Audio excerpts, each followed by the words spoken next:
তুমি যদি ভেবে থাকো আমাকে বিয়ে করছো জন্য আমার উপরে অধিকার খাটাবে, আবার পরীক্ষায় ভালো নাম্বার করবে, তাহলে জীবনের বড় ভুল করবে। আমি তোমাকে একদম স্বামী হিসেবে মানতে পারছি না। তুমি আমার স্টুডেন্ট হয়ে গেছো, সেখানে তোমাকে আমি স্বামী হিসেবে কিভাবে মেনে নিব? আমাকে কি আপনার বাচ্চা লাগে নাকি? আর আমি অলরেডি ভালো স্টুডেন্ট, আমার কারো সাহায্য লাগে না। আমি নিজের যোগ্যতায় A+ পেয়েছি, বুঝতে পারছেন? আর আপনাকে কে বলছে আমাকে স্বামী হিসেবে মেনে নিতে? সরেন, ঘুমাবো, ঘুমাতে দেন। আয়ান কথাটা বলে নদীর শাড়ির আঁচল সরিয়ে দিয়ে শুয়ে পড়ল। নদী আয়নের দিকে তাকিয়ে ফুঁসতে লাগলো। নদী মুখ ভেঙচি দিয়ে ঘুরে শুয়ে পড়ল। আয়ান নদীর দিকে ঘুরে নদীর পিঠের দিকে তাকিয়ে ভাবতে লাগলো। পোকা নিয়ে এসে পিঠের ভিতরে ছেড়ে দিলে কেমন হবে? খুব দেমাগ দেখাই বেআইন করতে। বেশি ভাব নিলে ভাব ভেঙে দিব। এতদিন আপুর জন্য কিছু বলি নাই, এখন কিছু বললে খবর আছে। ওয়েট, আরামে ঘুমানো বের করছি। আয়ন ইচ্ছে করে নদীকে পিছন থেকে জড়িয়ে ধরল। নদী চমকে উঠল সামনের দিকে ঘুরতে। আয়ান নদীর বুকে মাথা দিয়ে ঘুমানোর ভান করতে লাগলো। নদী আয়ানকে সরিয়ে দেওয়ার চেষ্টা করতে লাগলো। আয়ান একটু নড়ে আরো শক্ত করে জড়িয়ে ধরল। নদী রেগে বলল, তুমি কি জেগে আছো নাকি? ইচ্ছে করে আমাকে জড়িয়ে ধরছো নাকি? আয়ান, ছাড়ো বলছি। আয়ান কিছু না বলে চুপচাপ ঘুমানোর ভান করতে করতে ঘুমিয়ে গেল। নদী ভাবতে লাগলো। ঘুমিয়ে মনে হয় গেছে। উফ। নদী আয়নকে আর না সরিয়ে দিয়ে ওর হাতের উপরে হাত রেখে ঘুমিয়ে গেল। সকালে আয়নের ঘুম ভাঙলে দেখে নদী ওর বুকে মাথা দিয়ে ঘুমিয়ে আছে। আয়ন ভাবতে লাগলো, কাজটা হইল কি? আমি তো ওনার বুকের উপরে ঘুমিয়ে গেছিলাম, এই আবার আমার উপরে কখন ঘুমালো? আয়ন নদীর কোমরের দিকে চোখ গেলে আয়ন আস্তে আস্তে নদীর কোমরের উপর হাত দিয়ে সুড়সুড়ি দিতে লাগলো। নদী ঘুমের ঘরে চুলকাতে লাগলো। আয়ন মিটিমিটি করে হাসতে লাগলো। আয়ন আবার দিতে যাবে, সাথে নদী বিরক্ত হয়ে উঠে পড়ল। দেখে আয়ন ঘুমিয়ে আছে। আয়নকে জড়িয়ে ধরে শুয়ে আছে। নদী আস্তে আস্তে আয়নের হাত সরিয়ে দিয়ে খাট থেকে উঠে পড়ল। নদী আলমারির কাছে গিয়ে শাড়ি বের করে ওয়াশরুমে চলে গেল। আয়ন এক চোখ খুলে দেখে নদী নাই। আয়ন লাফ দিয়ে উঠে ভাবতে লাগলো, উফ, ওই বেডা বিয়ে করে নিয়ে যাওয়া বাদ দিয়ে গার্লফ্রেন্ড নিয়ে পালাইলো, আর ওর হবু বউ আমার কপালে চলে আসলো। কচু, যদি কোনোদিন সামনে পাই লাথি মারবো পিছনে, বজ্জাত পোলা। আয়ান কথাগুলো ভাবছিল। তখনই ফ্রেশ হয়ে নদী ওয়াশরুম থেকে বের হয়ে দেখে আয়ন কিছু নিয়ে ভাবছে। আয়ানকে দেখে নদী বলে ওঠে, ওই কি ভাবো এত? নদীর কণ্ঠ শুনে আয়ন পিছনে তাকিয়ে বলে, কিছু না। আয়ন কথাটা বলে উঠে আলমারি থেকে শার্ট প্যান্ট বের করে নদীর মাথা থেকে তোয়ালে খুলে নিলে নদী রাগি লুক নিয়ে তাকিয়ে কিছু বলবে, সাথে সাথে আয়ন ঠোঁটে কিস করে দিয়ে বলে, জামাই কোনো কিছু নিলে রাগ করতে হয় না। তোমাকে তো আমি। কিস করবেন নাকি? নদী থাপ্পড় মারতে যাবে, সাথে সাথে নদীর হাত ধরে আরেক হাত দিয়ে কোমর চেপে ধরে টান দিয়ে কাছে নিয়ে এসে দুহাত পিছনে ধরে বলে, এত রাগ ভালো না বউ, তুমি যে হট, তোমাকে তো খালি আদর করতে ইচ্ছে করছে। এতদিন তো বড় হাপু হিসেবে দেখছি, তাই কখনো সেইভাবে তোমার দিকে তাকাই নাই। এখন তোমাকে দেখে আমি পুরো ফিদা হয়ে গেছি। ভেজা চুলে তোমাকে অসাধারণ লাগছে, তোমাকে দেখে নেশা লেগে যাচ্ছে। আয়নের কথা শুনে নদী ধাক্কা দিলে আয়ন সাথে সাথে দেওয়ালের সাথে ঠেকে গেল। নদীর দিকে হাসি দিয়ে কিছু বলার আগে নদী বলে উঠল, ছি, তোকে ভদ্র নম্র ভেবে এসেছি। এতদিন তোকে নিয়ে কত প্রশংসা করছি সবার কাছে, আর তুই সবার সামনে নিজেকে যেভাবে প্রেজেন্ট করস, আসলে তো তুই তেমন না। কতটা নোংরা তুই!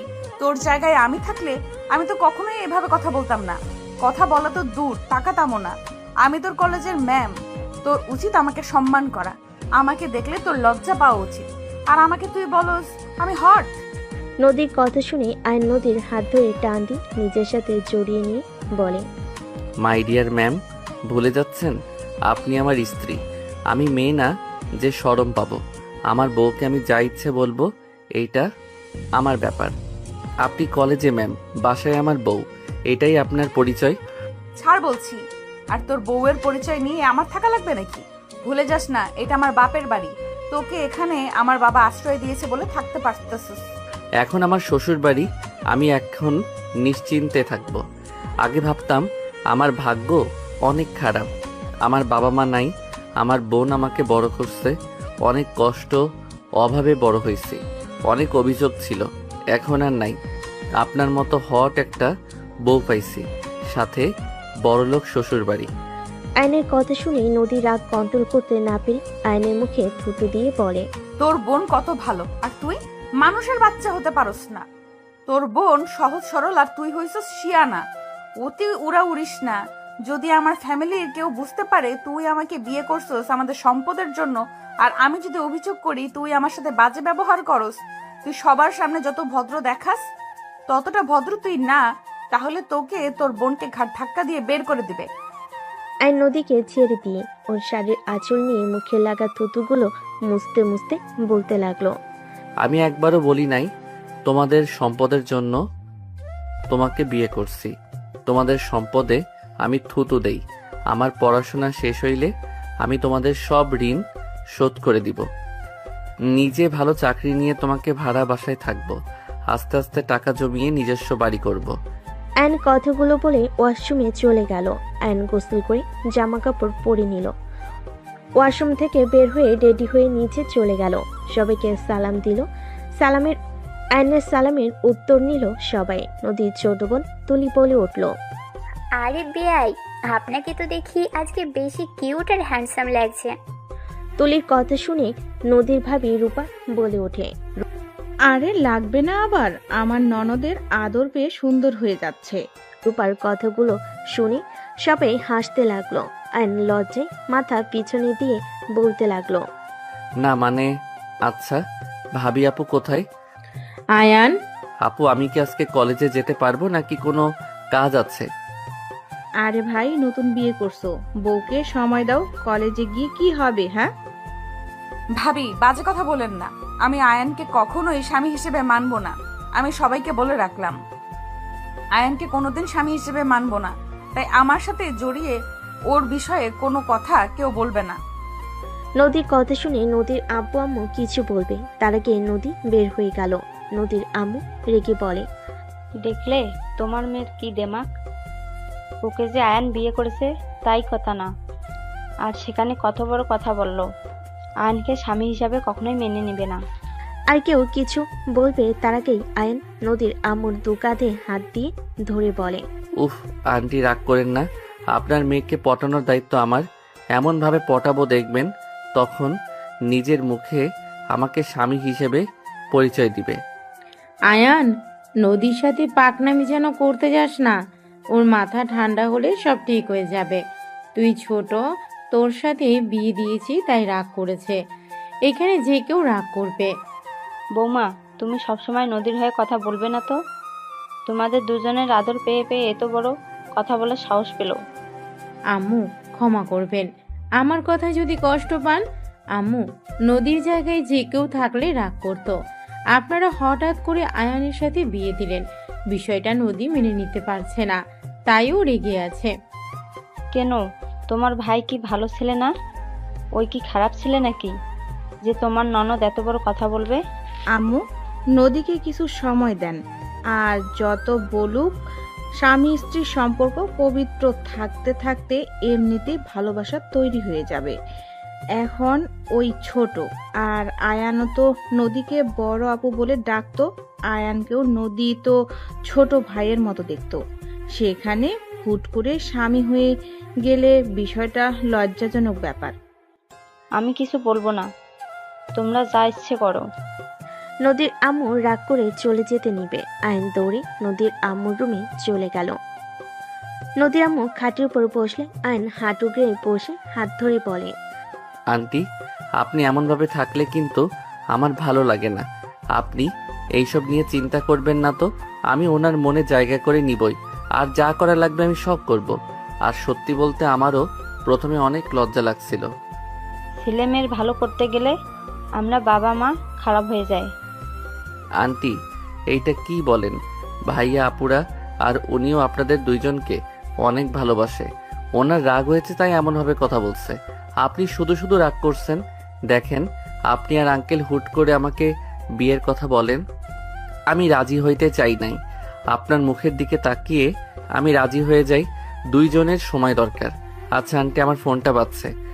আয়ন উঠে ফোনটা রিসিভ করে ওর ফ্রেন্ডদের সাথে কথা বলা শেষ করে নদীর আম্মুকে কিছুক্ষণ বুঝিয়ে আয়ন রুম থেকে বের হয়। আগের রুমে গিয়ে ব্যাগ নিয়ে বের হইলে আয়নের দুলাভাই আশিক বলে উঠল, আয়ান, গাড়ি ভাড়া নিয়ে যাও। ভাইয়া ভাড়া আছে, ওনার বিয়েতে তো অনেক টাকা উঠছে, ওইগুলো আছে। ও আচ্ছা, আসো, কলেজে নামিয়ে দিয়ে অফিসে যাব। আপনার আবার লেট হয়ে যাইতে পারে, আপনি যান, আমি গ্যারেজ থেকে সাইকেলটা নিয়ে চলে যাব। আচ্ছা, সাইকেল ঠিক করছো? জি, ঠিক করা হয়েছে। আয়ান ওর দুলাভাইয়ের সাথে কথা বলা শেষ করে বাসা থেকে বের হয়ে গেল। সামনে গ্যারেজ থেকে সাইকেল নিয়ে সোজা কলেজে চলে গেল। কলেজে ঢুকে সাইকেলের এক সাইডে রেখে হেঁটে যেতে লাগলো। নিচের দিকে তাকিয়ে থেকে রাকিবকে কল করতে করতে যেতে লাগলো। হঠাৎ কারোর সাথে ধাক্কা খেয়ে ফোন পড়ে যেতে নিবে, সাথে সাথে ক্যাচ ধরে ফেললো। সামনের দিকে তাকিয়ে দেখে নদী পড়ে আছে। আইন কিছু বলার আগেই কিছু স্টুডেন্ট দৌড়ে এসেছে। 3টা মেয়ে নদীকে ধরে তুললো। আর কয়েকটা ছেলে আয়নের মুখে ঘুষি মেরে বলে, তোর এত বড় সাহস, আমাদের ম্যামকে ধাক্কা মেরে ফেলে দিয়ে তাকিয়ে থাকোস। আয়নকে আরেকটা মারতে যাবে, সাথে সাথেই নদী বলে, ওকে ছাড়ো, ওই বুঝতে পারে নাই আমি তাড়াতাড়ি করে যেতে নিয়ে ধাক্কা লাগছে, যাও তোমরা। নদীর কথা শুনে ছেলেগুলো আয়নকে ছেড়ে দিয়ে চলে গেল। আয়ন ঠোঁটের কাছে হাত দিলে দেখে রক্ত বের হচ্ছে। আয়ন কিছু না বলে রক্ত মুছতে লাগলো। হঠাৎ করে কয়েকজন এসে নদীকে সালাম দিয়ে আয়নকে পিছন থেকে জড়িয়ে ধরে আয়নের ঠোঁটে রক্ত দেখে অবাক হয়ে বলে ওঠে, দোষ, তোর মুখে রক্ত? কিছু না, চলো ক্লাসে। আর কখন থেকে কল দিচ্ছি, ধরস না কেন? আয়ন ওর বন্ধুদের সাথে মিলে ক্লাসে ঢুকে পড়ল। নদীও আয়নের ক্লাসে চলে গেল। নদীকে দেখে সবাই দাঁড়িয়ে সালাম দিল। নদী ক্লাসের ভিতরে এসে সবাইকে নিজের পরিচয় দিয়ে সবার থেকে পরিচয় নিতে লাগলো। আয়নের কাছে গেলে আয়ান দাঁড়িয়ে বলে, আমার নাম আয়ান। নাইস নেম, বসো। নদী ক্লাস শুরু করতে লাগলো। আয়ন নদীকে মুগ্ধ নয়নে তাকিয়ে থেকে দেখতে লাগলো। নদী মাঝে মাঝে আয়নের দিকে তাকালে আয়নের চোখে চোখ পড়তেই নদী চোখ সরিয়ে নিয়ে ক্লাস করতে লাগলো। নদী ক্লাস শেষ হইলে চলে গেল। রাকিব বলে ওঠে, আয়ন ওর বন্ধুদের নিয়ে ক্লাস থেকে বের হয়ে মাঠের ভিতরে গিয়ে ফুচকাওয়ালা মামার কাছে গিয়ে ফুচকা অর্ডার দিয়ে সবাই বসে থেকে আড্ডা দিতে লাগলো। সবার সাথে ফুচকা খাওয়া শেষ করে সবাই মিলে ক্লাসে চলে গেল। ম্যাম যেমন দেখতে তেমন পারানো সিস্টেমটাই অসাধারণ।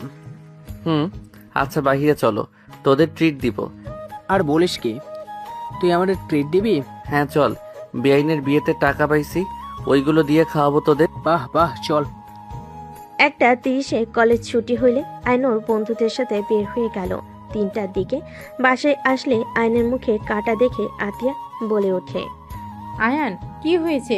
তোর ঠোঁটের কাছে কাটা কেন? কিছু না আপু। কয়েকটা ছেলের খুশি খেয়েছে ভাবি। নদীর কথা শুনে সবাই অবাক হয়ে বলে, কি আয়ান, কি করছোস যে তোকে ওরা মারলো? তুই কি ক্ষতি করেছিলি ওদের? তোর অনেক সাহস বেড়ে গেছে, তাই না?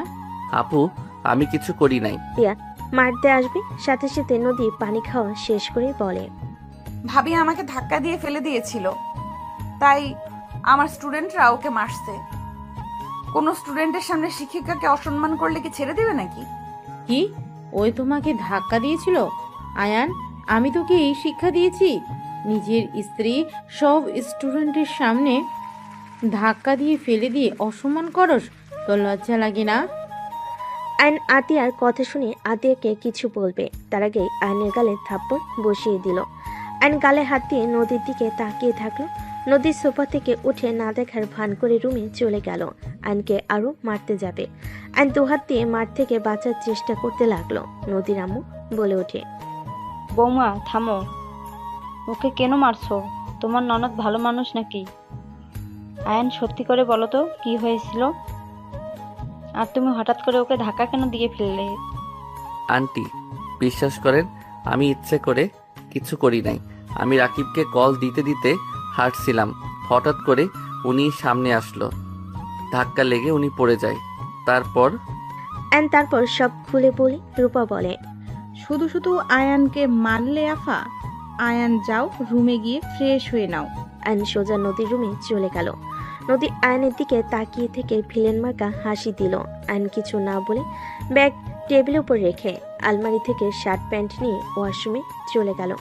গোসল করে বের হলে শার্ট প্যান্ট বারান্দায় মেলে দিল। আয়ন বারান্দায় দাঁড়িয়ে থেকে পাশের বারান্দার মেয়েটার দিকে তাকাতে মেয়েটা বলে, হাই আয়ান, কেমন আছো? আলহামদুলিল্লাহ, তুমি কেমন আছো? এই তো আলহামদুলিল্লাহ। বউ কই তোমার? শুয়ে আছে।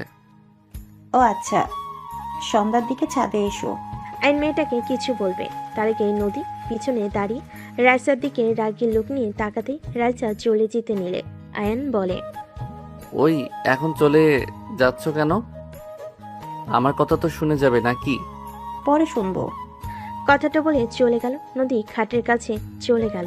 আইন কিছুক্ষণ সামনের দিকে তাকিয়ে থেকে রুমের দিকে তাকিয়ে দেখে নদী খাটের উপর পা ঝুলিয়ে বসে আছে। আইন রুমে গিয়ে নদীর পাশে বসে আস্তে করে চুলের খোপাটা খুলে দিলে নদী রাগী লোক নিয়ে তাকাতে আইন সাথে সাথে অন্যদিকে তাকিয়ে থেকে বলতে লাগলো, কাউকে চুল ছেড়ে দিয়ে থাকলে বেশি সুন্দর লাগে, বাতাসে উঠলে আরো সুন্দর লাগে। আমার মাথার চুল ছেড়ে দিতে বলছি তোমাকে। কই না তো। তাহলে খুললে কেন? দেখতে মন চাইলো তাই। আচ্ছা শোনো, তুমি কি তখন ব্যথা পেয়েছিলে? মানুষ জন্য কিছু বলি নাই। ব্যথা পাইলে কি আর না পাইলেই কি? পাইছো নাকি সেইটা বলো। পাইছি, কি করবি? কোথায় দেখি? কোমরে আর হাতে একটু পেয়েছি। কানার মতো করে হাঁটো। আইন নদীর হাত নিয়ে দেখতে লাগলো। আইনের কাছ থেকে হাত নিয়ে বলে, ছাড়ো। দেখি হাতটা কোথায় পাইছো, দেখা তো যাচ্ছে না। ছাড়ো বলছি। তোমার দেখতে হবে না। দেখাবে নাকি জোর করে কিস করব? বেয়াদব, এখানে ব্যথা পাইছি, কি করবি? হ্যাঁ, নদীর কথা শুনে আইন দুষ্টামির হাসি দিয়ে বলে, আমি তো ব্যথার জায়গায় কিস করতে চাইলাম, তাহলে কিস করি। আইন নদীর বুকের দিকে যেতে যাবে আইনের মুখ ধরে বলতে লাগলো, আমি রেগে বলছি, একদম কাছে আসবে না, মারবো কিন্তু। রেগে বসে কেউ রোমান্স করার জন্য বুকের দিকে দেখায় নাকি? নিশ্চয়ই তোমার আমার ভালোবাসা পেতে ইচ্ছা করছে, এত লজ্জা পাও না? নদী আইনের মাথা সরিয়ে দিয়ে লাফ দিয়ে উঠে দৌড়ে রুম থেকে বের হয়ে গেল। আইন খিলখিল করে হাসতে হাসতে খাটের উপরে গড়াগড়ি খেতে লাগলো। নদী পিছিয়ে এসে দরজার আড়াল থেকে আয়নের হাসি দেখে নিজের অজান্তে মুখে হাসি ফুটে উঠল। আয়নের ফোন বেজে উঠলে আয়ন কলটা রিসিভ করলো। আসসালামু আলাইকুম। কে? আমি। ও আমার নাম্বার কোথায় পেলেন? আয়ান, বাসায় ফিরে আয় বাবা, আর কত আমাদের শাস্তি দিবি? বাই। আয়ন কল কেটে দিল। আয়নের ফোন বাজতে লাগলো। আয়ন ফোন বন্ধ করে রেখে রুম থেকে বের হয়ে গেল। আয়ন নিচে গেলে তুলি বলে ওঠে, আয়ান, একটু বের হব, তুমি কি আমাকে নিয়ে যাবে? কোথায় যাবে? প্রতিদিন যেখানে যাই সেখানেই। ও আচ্ছা। প্রতিদিন তুই কোথায় যাস রে? ওনার ফ্রেন্ডদের সাথে আড্ডা দিতে যাই। ও তা তুলি, তুই একা যা, প্রতিদিন ওকে নেওয়া কি দরকার? আয়ান গেলে বান্ধবীরা ফ্রিতে খাওয়াই। তুলি কথাটা বলে হাসতে লাগলো। সবাই ভুরু কুচকে তাকায়। নদী বলে ওঠে, মানে কি? মানে আসলে ও তুমি তো মানে আসলে ও তুমি তো আয়ানকে স্বামী হিসেবে মানোই না, তাই তোমাকে বলে কিছু হবে না। আয়ানকে নিয়ে গেলে আমার ফ্রেন্ডরা আয়ানের প্রেমে হাবুডুবু খাচ্ছে। আয়ান ওদের সাথে কথা বললে ওরা ফিদা। এদিকে আমি যা ইচ্ছে অর্ডার দিই, খেতে থাকি, সব বিল ওরা দেয়। ঘোরা থেকে শুরু করে সব ওরা পেমেন্ট করে। আমি আর আয়ান শুধু খাই, ঘুরি ফ্রিতে। তুলি কথাটা বলে হাসতে লাগলো। সবাই শুনে অবাক হয়ে তাকিয়ে আছে। নদী ঠাস করে তুলির গালে থাপ্পড় মেরে দিল, আর আতিয়া আয়নের গালে থাপ্পড় মেরে দিল। আইন তুলি দুজন দুজনের দিকে তাকিয়ে অসহায় চোখে তাকালে আতিয়া বলে ওঠে, মেয়েদের মন নিয়ে খেলা করতে খুব ভালো লাগে তোর, তাই না? সামান্য কিছু টাকার জন্য তুই ওই মেয়েগুলোর সাথে ফ্ল্যাট করস? তোর কোনো ধারণা আছে? আপু আমি কি করলাম? আয়নের গালে আরেকটা থাপ্পড় মেরে বলে, যখন ওই মেয়েগুলো জানতে পারবে তুই ওদের সাথে মজার ছলে এইসব করেছিস, কেমন লাগবে ওদের? কোনো ধারণা আছে তোর? তুলির কথা শুনে নদীর আম্মু অবাক হয়ে বলে, তুই কি করস? মানে তুই জানোস না নিজের রক্তের পরিচয় দিচ্ছিস নাকি? যদি রক্তের পরিচয় দেস তাহলে দরজা খোলা আছে, বের হয়ে যা। ভাবি এসব কি বলছেন? তুই চুপ কর। তুই এত খারাপ, তোকে কি আব্বু টাকা দেয় না?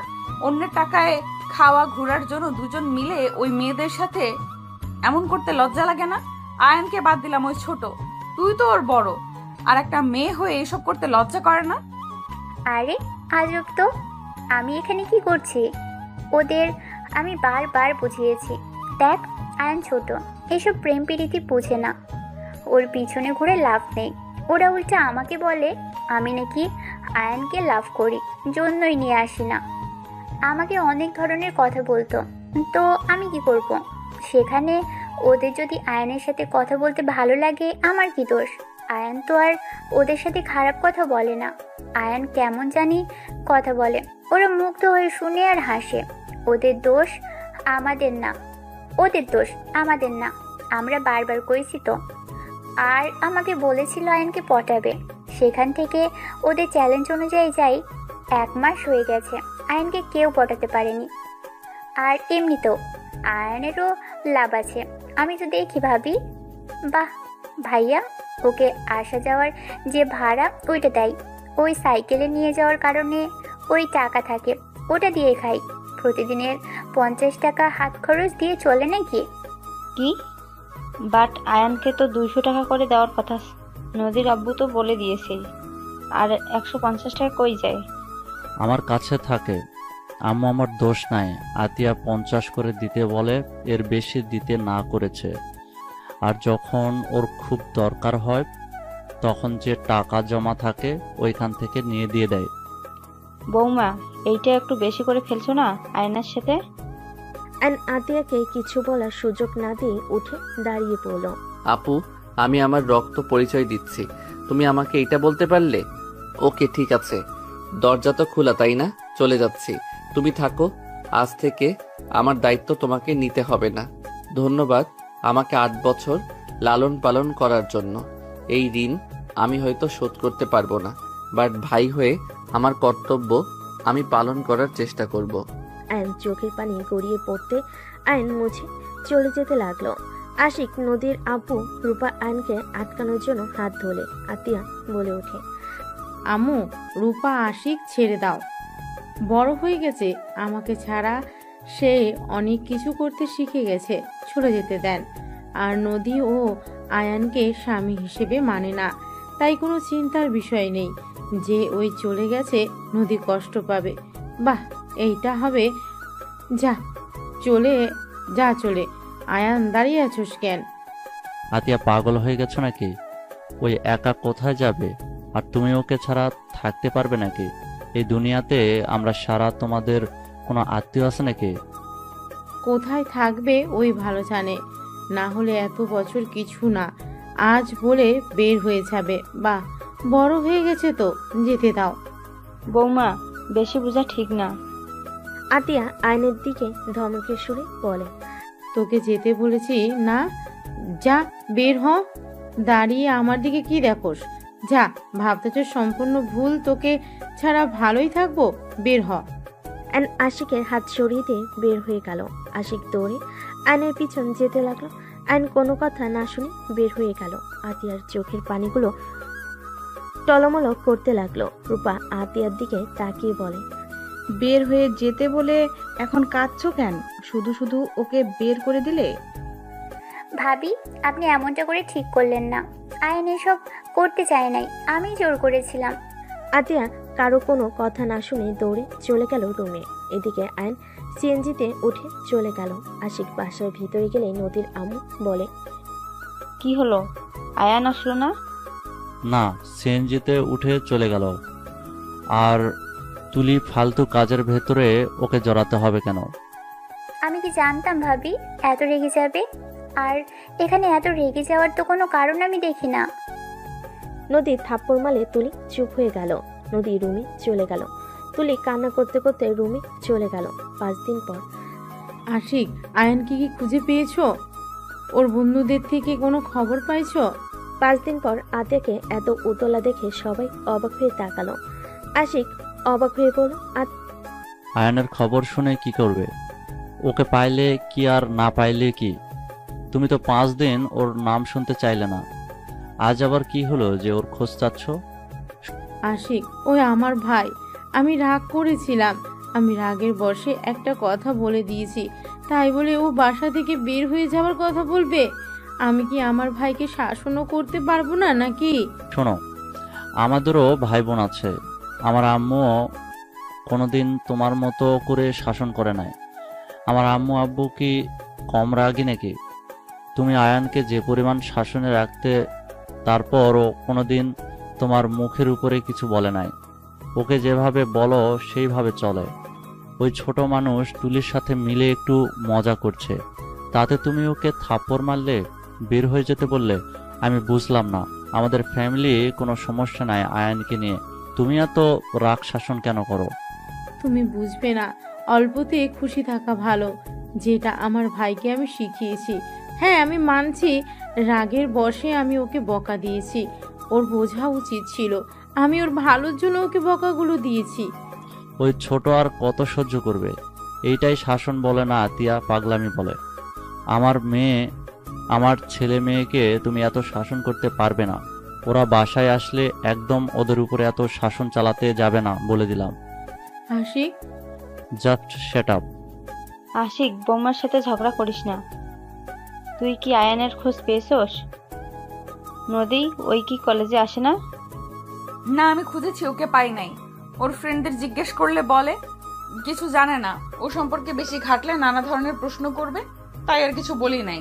ওর ফ্রেন্ডদের তুমি চেনো নদী? বাট বাসা কই তা জানি না। মনে হয় বস্তির ওইদিকে হবে। ওদের ওইদিকে কয়েকবার যেতে দেখেছি। উফ, কেন যে রাগ দেখাতে গেলাম, ফোনটাও নেয় নাই। আতিয়া কান্না করতে লাগলো। রূপা আতিয়াকে ধরে হঠাৎ করে আতিয়ার কল বেজে উঠল। আয়নের ফোন দেখে কল এসেছে। আতিয়া তাড়াতাড়ি ফোনটা রিসিভ করলো। আসসালামু আলাইকুম, কে? ওয়ালাইকুম আসসালাম আতিয়া। ও আপনি? দেখেন, আয়ানকে আপনারা যদি নিয়ে যেয়ে থাকেন তাহলে আমার ভাইকে ফিরিয়ে দেন। আমার ভাইকে ছাড়া আমি থাকতে পারবো না। আমার ভাইকে ফিরিয়ে দেন। আতিয়া, এসব কি বলছো? আয়ান তোমার কাছে নাই? আপনি এমন অবাক হচ্ছেন, আপনারা ওকে নিয়ে গেছেন। আতিয়া, এসব কি বলো? আয়ানকে আমরা নিয়ে আসি নাই। আমরা তো লন্ডন, আমরা কিভাবে নিয়ে আসবো? আয়ানকে নিয়ে যাওয়ার জন্য এসেছিলাম, আয়ান আসে নাই। তোমার সাথে কথা বলারও সুযোগ দেয় নাই। সত্যি আপনারা ওকে নেন নাই? তুমি নাম্বারটা দেখো। আতিয়া নাম্বারের দিকে তাকিয়ে দেখে বাহিরের দেশের নাম্বার। আতিয়া কান্না করতে করতে বলে, ওকে রাখছি। আয়ান কোথায়? ওর কি হয়েছে? তুমি ঠিক আছো আতিয়া? আয়ানের সাথে কিছু হয়েছে তোমার? আতিয়া, কথা বলো। আতিয়া ফুপিয়ে ফুপিয়ে কান্না করতে করতে বলে, জানি না, আমার উপরে রাগ করে বের হয়ে গেছে। আজ 5 দিন ওর কোনো খোঁজ খবর নেই। আতিয়ার কথা শুনে আয়নের আম্মু থমকে গেল। আয়নের আম্মু বলে, কি বলছো? আমি সেই দিন কথা বললাম, ওই আমার ফোন কেটে দিয়ে ফোন বন্ধ করে দিয়েছিল। ওর বন্ধুদের সাথে যোগাযোগ করো, আমি মানুষ লাগিয়ে দিচ্ছি, তুমি কান্না করো না। আপনার সাহায্য আমার লাগবে না। আমি আমার ভাইকে একা খুঁজে নিয়ে আসব। আর আপনি আমার ভাইকে কেন কল দেন? আপনাকে কতবার বলেছি আমার ভাই আমার সাথে যোগাযোগ রাখার চেষ্টা করবেন না। আতিয়া, কেন এমন করছো? আমাদের কি ক্ষমা করা যায় না? আজ 9 বছর হয়ে গেল তোমরা দুইজন আমাদের থেকে দূরে। আমরা তো তোমার বাবা মা, কেন এমন করছো? তোমার আব্বুর ভুলের জন্য শেষ তো শাস্তি পেয়েছে। চুপ করেন, আপনাদের কথা আমি শুনতে চাই না। আমার ভাইকে আমি ফিরিয়ে নিয়ে আসব। আমি আমার ভাইয়ের উপর আপনার হাজবেন্ডের আর আপনার বড় ছেলের ছোঁয়াও পড়তে দিব না। Just hate you. আয়নের আম্মুকে কিছু বলতে না দিয়ে কল কেটে দিয়ে রাগে বসে ফোন আচার দিয়ে ভেঙে ফেললো। আতিয়ার এমন রাগ দেখে সবাই চমকে গেল। আতিয়া ওর ফোন বের করে একজনকে কল দিয়ে বলল, আসসালামু আলাইকুম, আমি আতিয়া। ওয়ালাইকুম আসসালাম। চাচু, তুমি কোথায়? আমি যেখানে থাকার সেখানে আছি। আপনি আমাকে সাহায্য করতে পারবেন? কি হয়েছে চাচু, কান্না করছো কেন? আমি আয়ানের পিক আপনাকে দিচ্ছি। 2 ঘন্টার ভিতরে ওকে খুঁজে বের করে দিবেন। কি হয়েছে আয়নের? আমার সাথে ঝামেলা হয়েছিল, রাগ করে চলে গেছে। 5 দিন ধরে ওর কোনো খোঁজ পাচ্ছি না। আমার যতটা ধারণা ও এই এলাকায় আছে, ওর কাছে বেশি টাকা নাই যে বাইরে যাবে। ঠিক আছে, কান্না করো না, আমি দেখছি। আতিয়া কথাগুলো বলে ফোন কেটে দিল। আয়নের পিক পাঠিয়ে দিল। আতিয়া নিচ থেকে সিম ভেঙে ফেল। আশিক বলে ওঠে, কাকে বললে যে 2 ঘন্টার ভেতর আয়ানকে বের করে দেবে? এইটা কিভাবে সম্ভব? আমরা 5 দিন ধরে খুঁজে যাচ্ছি, পাচ্ছি না। আর আয়ানের ফোনের সিম ভেঙে কেন ফেললে?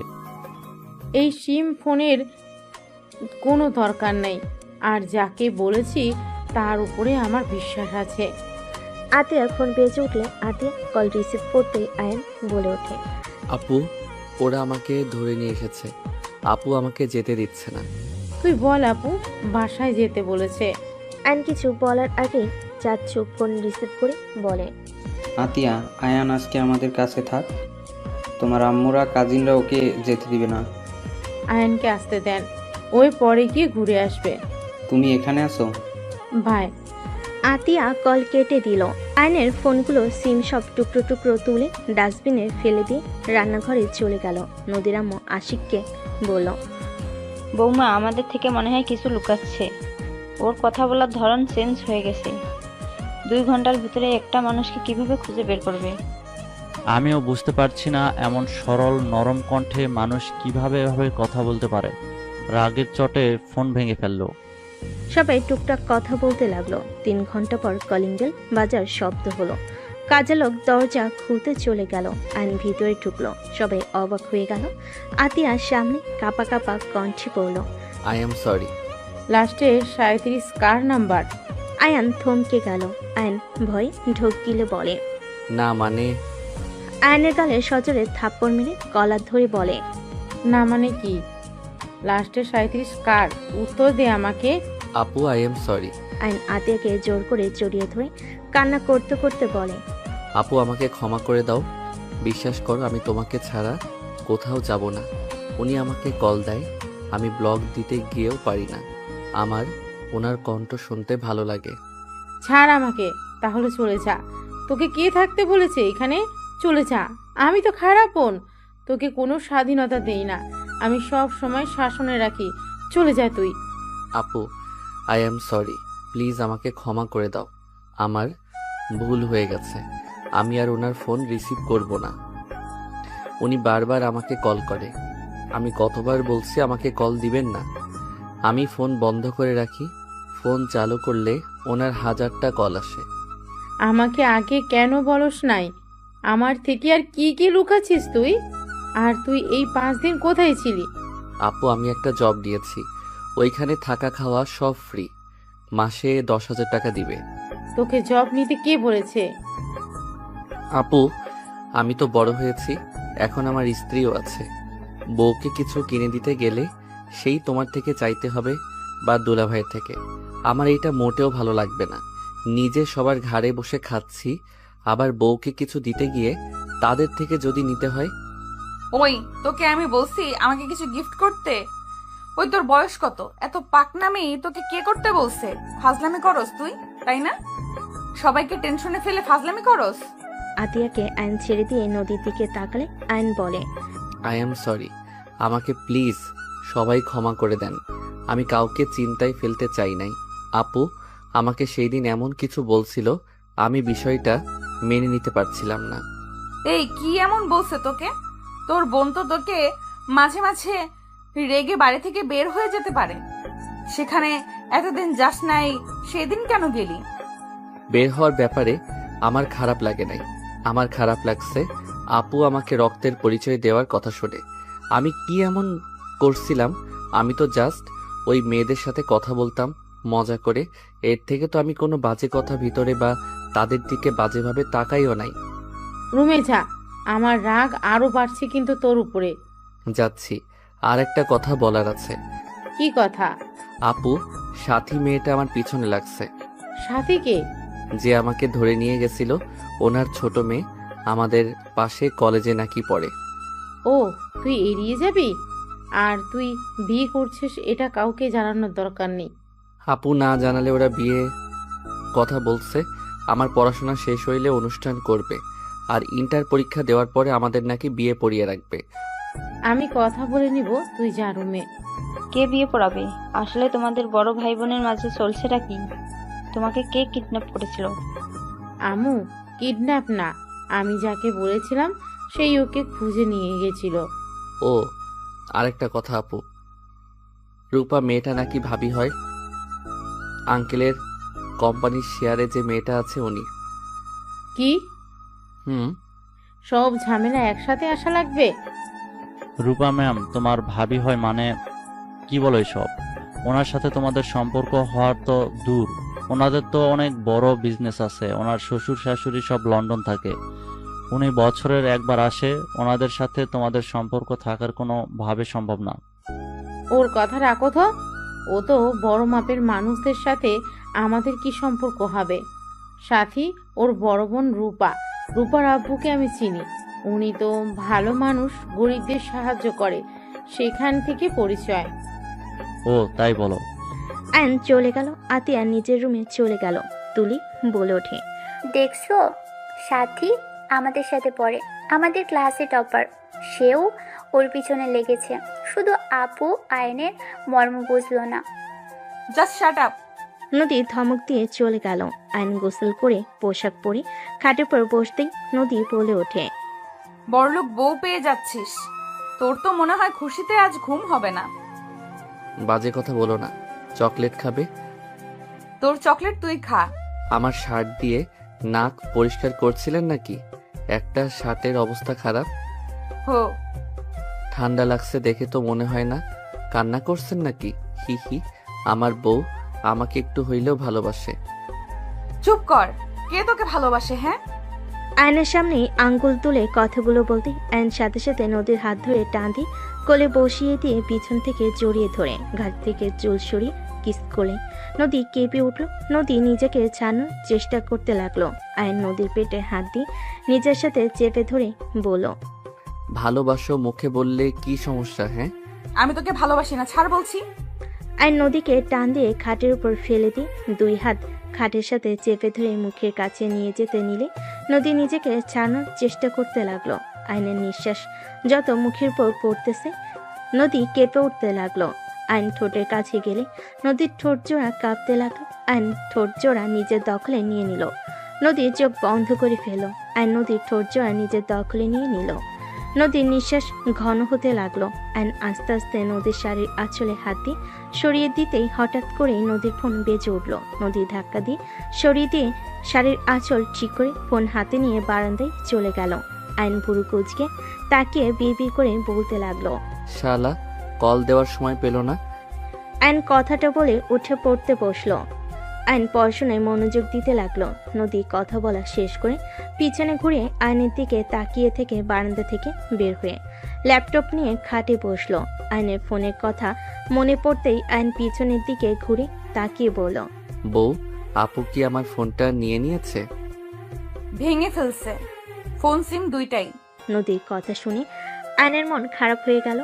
আয়ন আর কিছু না বলে চুপচাপ পড়তে বসলো। নদী আয়নকে দেখে বলল, এই সত্যি করে বলো তো, তোমরা ভাই বোন আমাদের থেকে কি কিছু লুকাচ্ছ নাকি? কি লুকাবো? আমার মনে হয় কিছু লুকাচ্ছ। লুকাচ্ছি। আপনাকে লাভ করি, আপনি বুঝেন না। ফালতু। নদী আর কিছু না বলে কাজ করতে লাগলো। আয়ন পরে মনোযোগ দিতে লাগলো। রাতে সবাই খেতে গেল। আয়ন খাবার খেতেই নদীর পাশে বসলো। আতিয়া সবাইকে খাবার দিতে লাগলো। আয়নকে খাবার দিলে আয়ন নিচের দিকে মাথা দিয়ে চুপচাপ খেতে লাগলো। হঠাৎ করে আতিয়ার দিকে তাকালে আতিয়া বলে ওঠে, কিছু বলবি নাকি?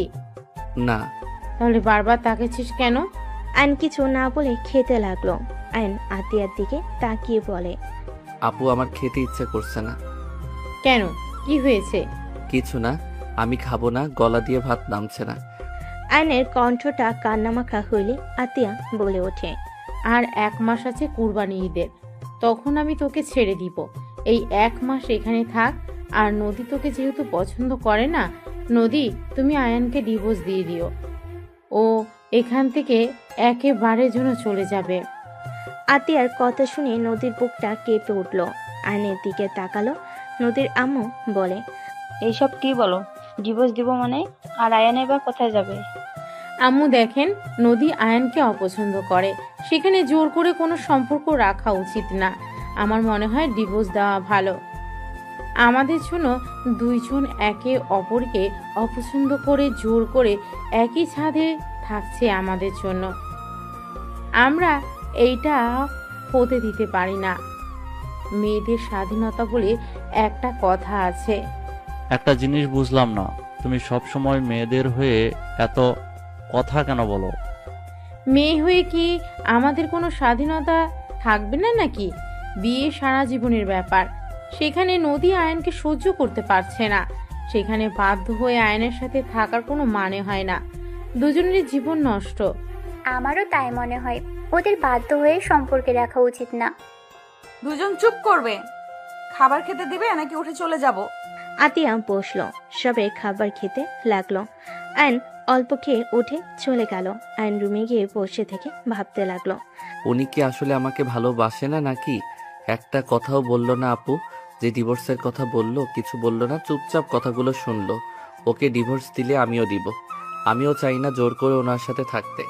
ভালো লাগছে না, চারিদিকে শুধু অশান্তি। আয়ন কথাগুলো ভাবতে লাগলো। আয়ন খাটের এক কোণে শুয়ে থেকে কথাগুলো ভাবতে লাগলো। নদী রুমের ভিতরে এসে আয়নকে ভাবতে দেখে কিছু বলল না। খাটে শুয়ে লাইট অফ করে দিল। ডিম লাইট জ্বালিয়ে উপরের দিকে তাকিয়ে থাকতে লাগলো। আয়ন নদীর হাতের উপরে মাথা দিয়ে পেটের উপরে হাত রেখে জড়িয়ে ধরে বলল, তুমি কি সত্যি আমাকে ডিভোর্স দিবে? আচ্ছা, আমাকে কি সত্যি ভালোবাসা যায় না? আমি অন্য কাউকে ভালোবাসি। নদীর কথা শুনে আয়নের বুকের ভিতর কেঁপে উঠল। আয়ন এক সেকেন্ডের ভিতরে নদীর উপর থেকে হাত সরিয়ে নিল। আয়ন খাট থেকে নেমে বালিশ নিয়ে সোজা সোফায় চলে গেল। নদীর চোখের পানিগুলো গড়িয়ে পড়ল। নদী মনে মনে ভাবতে লাগলো, এই তোমার ভালোবাসা আয়ান? অন্য কাউকে ভালোবাসি শুনে আমার পাশের জায়গাটা ছেড়ে দিলে? নিজের স্ত্রীকে নিজের করে রাখার বয়স তোমার হয় নাই। কিভাবে নিজের জায়গায় ধরে রাখতে হয় সেটা তুমি জানো না আয়ান।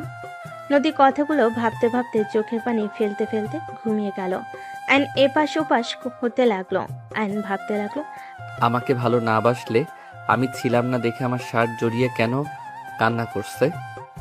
আর সত্যি কান্না করছে নাকি আমার ভুল ধারণা? আমি কাছে গেলাম, আমাকে শুধু মুখে বলল সরে যেতে। কই প্রথমের মতো তো জোর করে সরিয়ে দেওয়ার চেষ্টা তো করলো না। উফ, মেয়ে মানুষকে বোঝা বড্ড কঠিন। আমার বোন একটা আছে, এত পেঁচালো কেন এই মেয়ে মানুষ, ধ্যাত ভালো লাগে না। আয়ন কথাগুলো বলে ঘুমিয়ে গেল। সকালে ঘুম ভাঙলে নদী আয়নের দিকে কিছুক্ষণ তাকিয়ে থেকে ওয়াশরুমে চলে গেল। আয়নের ঘুম ভাঙলে খাটের দিকে তাকিয়ে দেখে নদী নাই। আয়ন উঠে ওয়াশরুমের দিকে তাকিয়ে বুঝলো ওয়াশরুমে গেছে। আয়ন উঠে বারান্দায় চলে গেল। বারান্দার গ্রিল ধরে দাঁড়িয়ে থাকতে লাগলো। হঠাৎ করে সামনে থেকে রাইসা বলে উঠল, গুড মর্নিং আয়ান, কেমন আছো? গুড মর্নিং, আলহামদুলিল্লাহ ভালো। তুমি কেমন আছো? আলহামদুলিল্লাহ।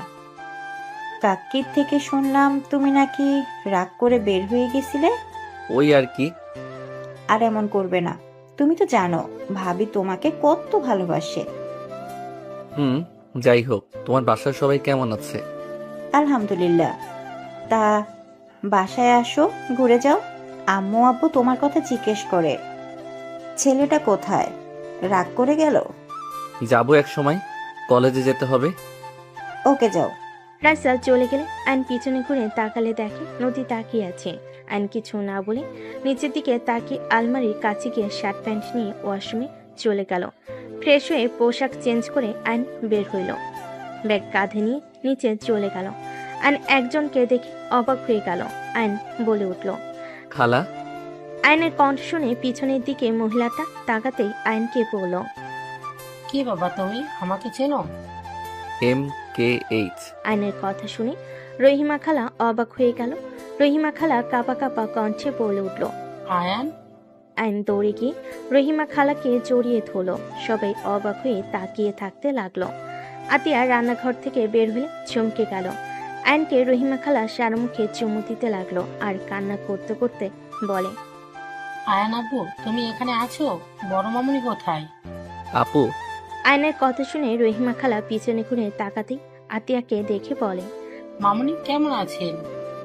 ভালো, আপনি কেমন আছেন? আজ আমি অনেক খুশি তোমাদের দেখা পেয়ে। আয়ান বাবা কত বড় হয়ে গেছে, আমি তো চিনতেই পারি নাই। আমার বুক পর্যন্ত ছিল, আর এখন কত বড় হয়ে গেছে আমি চিনতেই পারি নাই। হি হি হি। MKH, তুমি কিন্তু আমার ছোট হয়ে গেছো। আমাকে সম্মান করবে। আমি তোমার আব্বু হয়ে গেছি। আয়নের কথা শুনে রহিমা খালা ফিক করে হেসে বলে, একদম, আপনি আমার আব্বু হয়ে গেছেন। মামুনি, আপনি দয়া করে বাবুকে নিয়ে চলেন, আমি ওনাদের খবর দেই। খালা, দয়া করে এখানে কোনো ধরনের কথা তুলেন না। আয়ান, কলেজে যাচ্ছিস না? রহিমা, তুই ওদের দুজনকে চিনোস? রহিমা খালা কিছু বলবে তার আগেই আতিয়া বলে, আম্মু, ওনার সাথে আগে পরিচয় ছিল, ওনার সাথে থাকা হয়েছিল, ওনার বাসায় কাজ করতাম তো। ও আচ্ছা। মামুনি, কি বলেন এসব? ঠিক বলছি খালা। কিরে, যাস না কেন? যাবো না আজকে। যেতে বলছি, যা। আয়ন আর কিছু না বলে চলে গেল। রহিমা খালা আতিয়াকে বলে, মামুনি, বেয়াদবি মাফ করবেন, আপনি আয়ন বাবু এখানেই থাকেন, আমি ওনাদের জানিয়ে দিই, ওনারা আপনাদের ছাড়া ভালো নেই। কে ভালো নাই রে? আপা, তুমি কিছু জানো না ওরা কারা? খালা, প্লিজ চুপ করবেন। রহিমা খালা আর কিছু বলল না। এদিকে আয়ন কলেজে চলে গেল।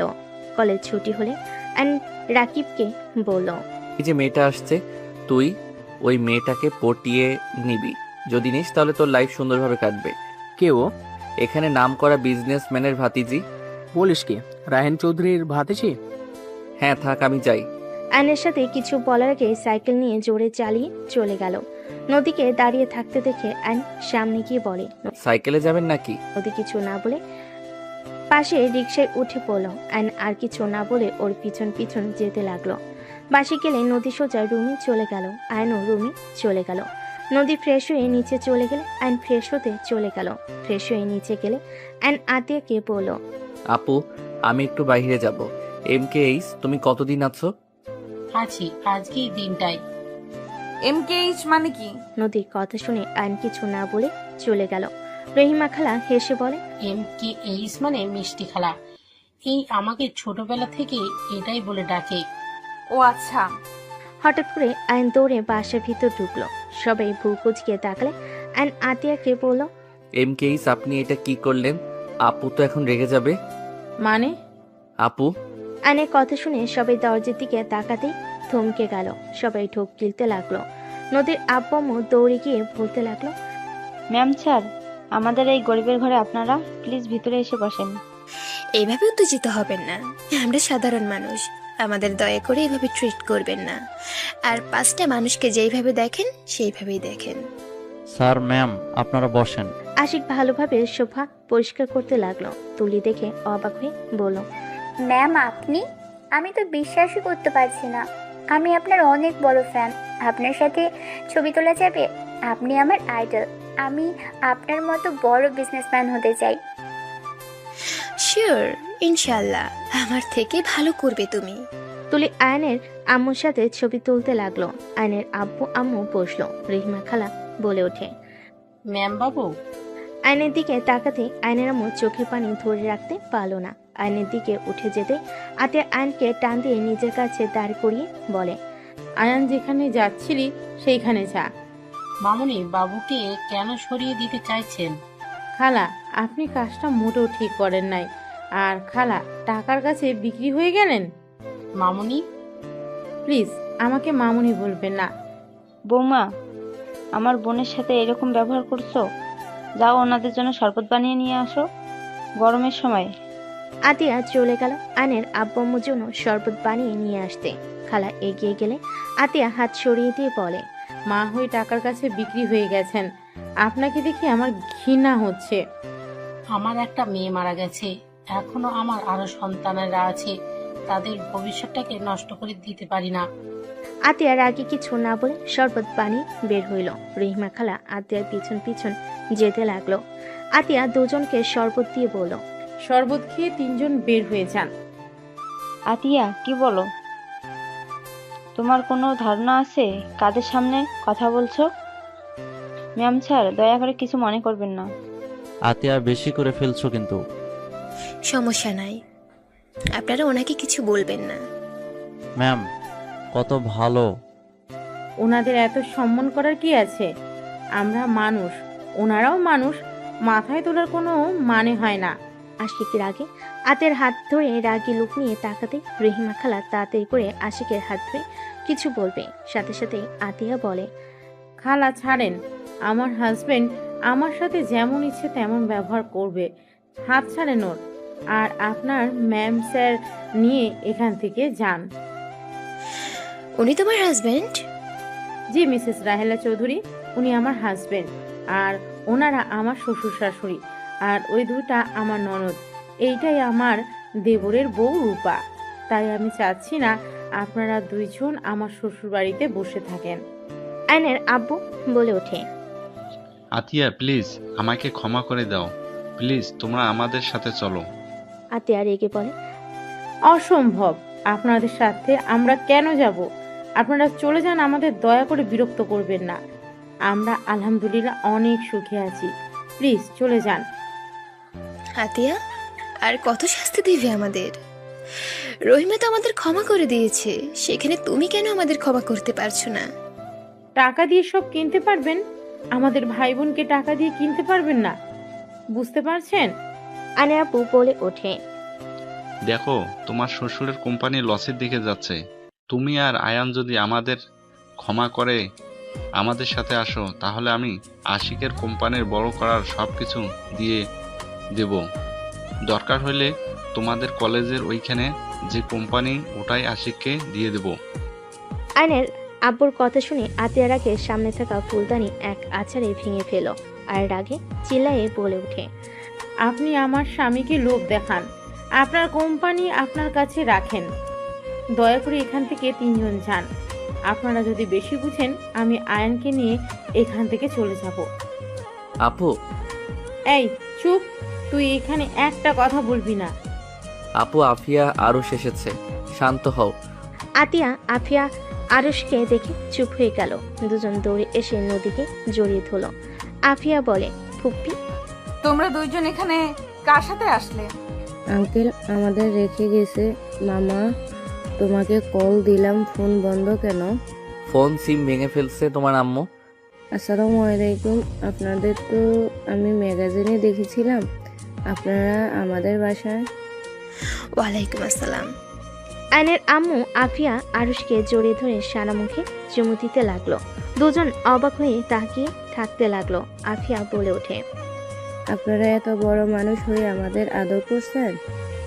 আমি তোমার নানি হই, আর ওইটা তোমার নানু ভাই হয়। সবাই অবাক হয়ে গেল। আফিয়া আরুষ অবাক হয়ে তাকিয়ে আছে। আফিয়া বলে ওঠে, কি বলেন? আমাদের তো নানা নানি নাই, আম্মু আর মামা আছে। আমার কথা বিশ্বাস না হলে তোমার মামা আর আম্মুকে জিজ্ঞেস করো।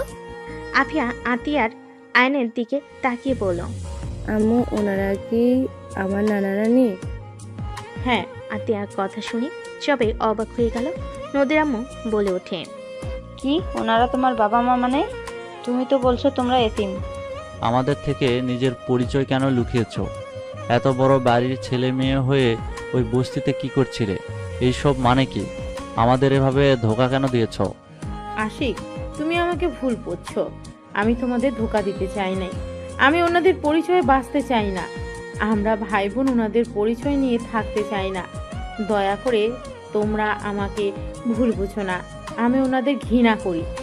আমি চাই নাই আমার ছোট ভাই আমার বাবা বড় ভাইদের মতো হোক, আর টাকা কারণে অভদ্র তৈরি হোক। মানুষকে মানুষ মনে করবে না, টাকার গরমে সব কিনে নেওয়ার চেষ্টা করবে, অন্যায় করে টাকা দিয়ে মুখ বন্ধ রাখবে। এমন যেন না হয়। সেই জন্য আমি আমার ভাইকে নিয়ে দেশে এসেছি। আমার ভাইকে আমি আমার মনের মতো করে বড় করতে পেরেছি, এটাই আমার সফলতা। ওইখানে যদি রাখতাম, আমার ভাই একটা অমানুষ হতো, আর ওই বাড়িতে আমার দম বন্ধ হয়ে আসতো। অনেক কিছু চাইলে বলা যায় না আশিক, শুধু এইটা মাথায় রেখো, এমন কিছু আছে যার জন্য আমার বাবা মা ভাইকে আমি ঘৃণা করি। কেন ঘৃণা করো? রাজপ্রাসাদ রেখে বস্তিতে থাকতে কি এমন করেছো যে তোমরা ওইখান থেকে চলে এসেছো? আর আয়ানকে এত শাসনে কেন রাখতে? আয়ানকে সবসময় অভাবের ভেতরে রাখার কেন চেষ্টা করতে? কিন্তু তুমি তো আমাকে বলতে পারতে আমার ফ্যামিলিকে না বললে, বাট তুমি তো আমার সাথে কোনো কিছু শেয়ার করো না। এই তোমার ভালোবাসা, 7 বছর ধরে আমার সাথে আসো, কিন্তু একবারও বললাম না আমাকে। বের হয়ে যাও এখান থেকে। তুমি আমাদের সবাইকে ধোঁকা দিয়েছো। ধোঁকাবাজ মেয়েকে আমি আমার বউ হিসেবে দেখতে চাই না। এখনই বের হয়ে যাও। আশিক, চুপ, একদম আমার নাম ধরে ডাকবে না। ভাইয়া, তুমি কথা বলো না। তুমি নিজেও কাউকে কিছু জানাও নাই। তুমি ছোট হয়ে সবকিছু লুকিয়ে গেছো। আপনারা আপুর সংসার ভাঙতে ভালো লাগছে নাকি? আপনারা কেন আমাদের ভিতরে আসেন? আশিক বাবা, আমার মেয়েকে ভুল বোঝো না। চুপ করেন। আমাদের স্বামী স্ত্রীর মাঝে আপনি কথা বলবেন না। আমার সন্তানদের রেখে তোমাকে যেতে হবে। আশিক, চুপ করো। বৌমা কোথাও যাবে না। সবার সমস্যা থাকতে পারে, কোনো তো কারণ আছে। না হলে কেউ এত বড় জীবন যাপন রেখে সবার থেকে লুকিয়ে থাকে? আমি তো ওর স্বামী। কাউকে কিছু না বললে আমাকে তো বলতে পারতো নাকি? ওই আমাকে কিছু বলে নাই। আমি ওকে গরিব ভালো ভদ্র মেয়ে টিউটর হিসেবে বিয়ে করেছিলাম, আর ওই কিনা আমাদের মিথ্যা পরিচয় দিয়েছিল। মিথ্যা কথা বলে গেছে এতদিন। আতিয়া আশিকের পা জড়িয়ে ধরলে। আয়নের আপু কিছু বলতে যাবে, সাথে সাথে আয়নের আম্মু হাত ধরে থামিয়ে দিল। আতিয়া আশিকের পা জড়িয়ে ধরে কান্না করতে করতে বলে, আশিক প্লিজ, আমাকে ক্ষমা করে দাও। আমি মানছি আমার তোমাকে বলা উচিত ছিল, কিন্তু আমি তোমাকে বললে তুমি আমাকে বারবার জেরা করতে। কেন বের হয়ে এসেছি নানা ধরনের প্রশ্ন করতে, যেটা আমি তোমাকে বলতে চাই না।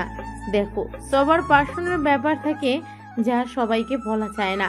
প্লিজ আশিক, আমাকে ক্ষমা করে দাও। আর আমি সত্যিটা বললে তোমরা সবাই আমাকে ঘৃণা করবে। কি এমন কথা যে সবাই তোমাকে ঘৃণা করবে? আশিক, মামুনি অনেক ভালো। মামুনিকে তুই ভুল বুঝিস না। সবকিছু বলা যায় না। কাউকে বলা না গেলে আমাকে তো বলা যায়, তাই না? আতিয়া, পা ছাড়ো, বিরক্ত লাগছে। আর শোনো, তোমার বাবা মায়ের সাথে দুজন চলে যাও। আমি যাব না। আমি ওনাদের সাথে যেতে চাই না। আমি যদি চাই আমাদের আর কখনো বাংলাদেশে আসতে দেবে না। ওনাদের মান সম্মানে লাগবে এই বাড়ির বউ বলে। ভাইয়া প্লিজ আমাদের ক্ষমা করে দেন। আয়ন আশিকের সামনে গিয়ে ক্ষমা চাইলে আশিক কিছু না বলে আতিয়াকে সরিয়ে দিয়ে রুমে চলে গেল। আতিয়া আশিকের পিছন পিছন যেতে লাগলো। আয়ন রেগে বলতে লাগলো, এখানে আসতে কে বলেছিল আপনাদের? আপনারা কি ভাবছেন আপনারা এখানে আসবেন আর আপু আমি আপনাদের সাথে চলে যাব? আয়ান, বিশ্বাস কর বাবা, আমরা বুঝতে পারিনি এমন কিছু হবে। আমরা তো তোর হারিয়ে যাওয়ার খবর শুনে গতকাল দেশে এসেছি। 1টার দিকেই রহিমা আমাদের কল দিয়ে বলল, তাই আমরা এখানে এসেছি তোদের বুঝিয়ে নিয়ে যাওয়ার জন্য। আমরা বুঝতে পারিনি এমন কিছু হবে। ভালো করছেন ভাইয়া। যদি বের করে দেয় আপনাদের খবর আছে। আপনারা এখান থেকে দয়া করে চলে যান। আয়ন হাত জোর করে বলে আয়নের আম্মু কান্না করতে করতে চলে গেল। আয়নের আব্বু বলে ওঠে, ভুল আমাদের ছিল। তোমার আম্মুকে কেন তোমরা কষ্ট দিচ্ছ? আয়ন কিছু না শুনে অন্যদিকে ঘুরে দাঁড়ালো। আয়নের আব্বু চলে গেল। রহিমা খালাও চলে গেল। নদীর আম্মু বলে ওঠে, আমি জানি না তোমাদের মাঝে কি হয়েছে, কিন্তু তোমরা কাজটা ঠিক করলে না। উনি তোমাদের জন্ম দিয়েছে, তোমাদের 9 বছর ধরে কাছে পায় না, না তোমাদের দেখতে পারছে না ছুঁয়ে দেখতে পারছে। আমি একজন মা, আমার মেজ সন্তানটাই দূরে থাকে, প্রতিনিয়ত ওর জন্য বুকটা পুড়ে। আমি তাও আমার সন্তানের সাথে ফোনে কথা বলতে পারি, আর উনি তাও পারে না। উনি তোমাদের ছাড়া ভালো নাই। আমার মনে হয় তোমার বাবা মায়ের কাছে একবার যাওয়া উচিত। আপু আমার ভালোর জন্য আমাকে নিয়ে এত দূর চলে এসেছে। আপু অনুমতি না দিলে আমি কিছু করতে পারবো না। আমার মনে হয় ভাবিকে তোমার বোঝানো উচিত। সবাই মিলে কথা বলতে লাগলো। আর এদিকে আতিয়া আশিককে বলতে লাগলো, শুনতে চাও কেন তাদের থেকে দূরে? ওকে, তাহলে শোনো। রহিমা খালা আমাদের বাসার বিশ্বস্ত কাজের লোক। উনি আমাকে আয়ান ভাইয়াকে বড় করেছে। লন্ডনে গেলে ওনার ছোট মেয়েকে নিয়ে যায়, আর ছোট মেয়ে আমার সাথে সব সময় থাকতো। আমি ওকে অনেক ভালোবাসতাম, ছোট বোনের মতো। ভাইয়াও ছোট মেয়েটাকে একা পেয়ে রেপ করেছিল। মেয়েটা সহ্য করতে না পেরে মারা যায়। আতিয়ার কথা শুনে আশিক যেন থমকে গেল, চোখ কপালে উঠে পড়ল। আশিক বলে ওঠে। কি রুমে ধর্ষণ হয়েছিল? ওই অ্যাক্সিডেন্ট করে মারা যায় নাই? আর ওই যখন ধর্ষণ হয় তুমি কোথায় ছিলে? ওটা মিথ্যা কথা ছিল। আমি আমার ফ্রেন্ডদের সাথে 7 দিনের ট্যুরে গেছিলাম। আর ট্যুরে গেলে আয়ান রুমি জন্য কিছু না কিছু আনতাম। সেই দিন ওর জন্য গিফট নিয়ে আসলে ওকে খুঁজলে কেউ কিছু বলে না, সবাই চুপচাপ হয়ে থাকে। আয়ান ছোট মানুষ দৌড়ে এসে আমাকে জড়িয়ে ধরে বলে, আপু, রুমি আপুকে তো ভাইয়া আকাশে তাড়া করে দিয়েছে। কাউকে বলো না আমি তোমাকে আসতে বললাম, বললে ভাইয়াকে পুলিশ ধরে নিয়ে যাবে। কথাগুলো শুনে আমার হাত পা ঠান্ডা হয়ে যাচ্ছিল। আমি চিৎকার করলে পরে জানতে পারি সব কিছু। আর আব্বু আম্মু সব জানার পর চুপ করেছিল। আব্বু সব কাজের লোককে টাকা দিয়ে মুখ বন্ধ করে রেখেছিল। রইমা খালা পাগল হয়ে গেছিল প্রায়। ওনাকে নিয়ে আমি থানায় যেতে চাইলে উনি আমার সাথে থানায় যায় না। টাকা দিয়ে রুমির মৃতটা অ্যাক্সিডেন্ট বলে চালিয়ে দেয়। আতিয়া কান্না করতে লাগলো। আশিকের দিকে তাকিয়ে বলে, তাহলে বলো ওই ফ্যামিলিতে কিভাবে থাকবো? ছেলে এত বড় অন্যায় করলো, অথচ বাবা মা কিছু বলে নাই, চুপ করে থাকছে। আর আমাকে মুখ বন্ধ রাখতে বলছে। আমাকে রুমে বন্দি করে রেখেছিল। আম্মু পর্যন্ত আমাকে হুমকি দেয়, সেখানে বলবে ওদের পরিচয় সবাইকে জানাই। আজও কেউ জানে না যে রুমির মৃত্যু সত্যিটা। এইটা আমাকে তিলে তিলে কুড়ে খাচ্ছে। আমার নিজের ভাই হলে কি হবে? ওর শাস্তি পাওয়া উচিত ছিল। আর খালা আজ টাকার কাছে বিক্রি হয়ে গেছে। যা দেখতে পারছো সব আমার বাবার টাকায় করছে। তার বাকি সন্তানদের কথা ভেবে রুমির সাথে অন্যায় ভুলে গেছে। আমার সাথে শুধু থাকতো, তাতে আমি রুমিকে ভুলতে পারি নাই। আর উনি মা হয়ে টাকার কাছে বিক্রি হয়ে গেল। আতিয়া কান্না করতে লাগলো। আশিক আতিয়াকে জড়িয়ে ধরলো বুকের সাথে। আশিক আতিয়ার মাথায় চুমু দিল। আতিয়া বলতে লাগলো, ভাইয়া অনেক মেয়েদের জীবন নষ্ট করেছে। আমার তাতে ওকে দেখতে ইচ্ছে হতো না। লাস্টে রুমির সাথে যা করেছে সেইটা মেনে নিতে পারি নাই। আর বাবা মাকে তার হয়ে কথা বলতে দেখে পরে আর উপায় না পেয়ে আয়ানকে নিয়ে আমি পালিয়ে দেশে চলে আসি। আমি চাই না আয়ানও ভাইয়ার মতো হয়ে যাক। এখন বলো আমি কি খুব অন্যায় করেছি?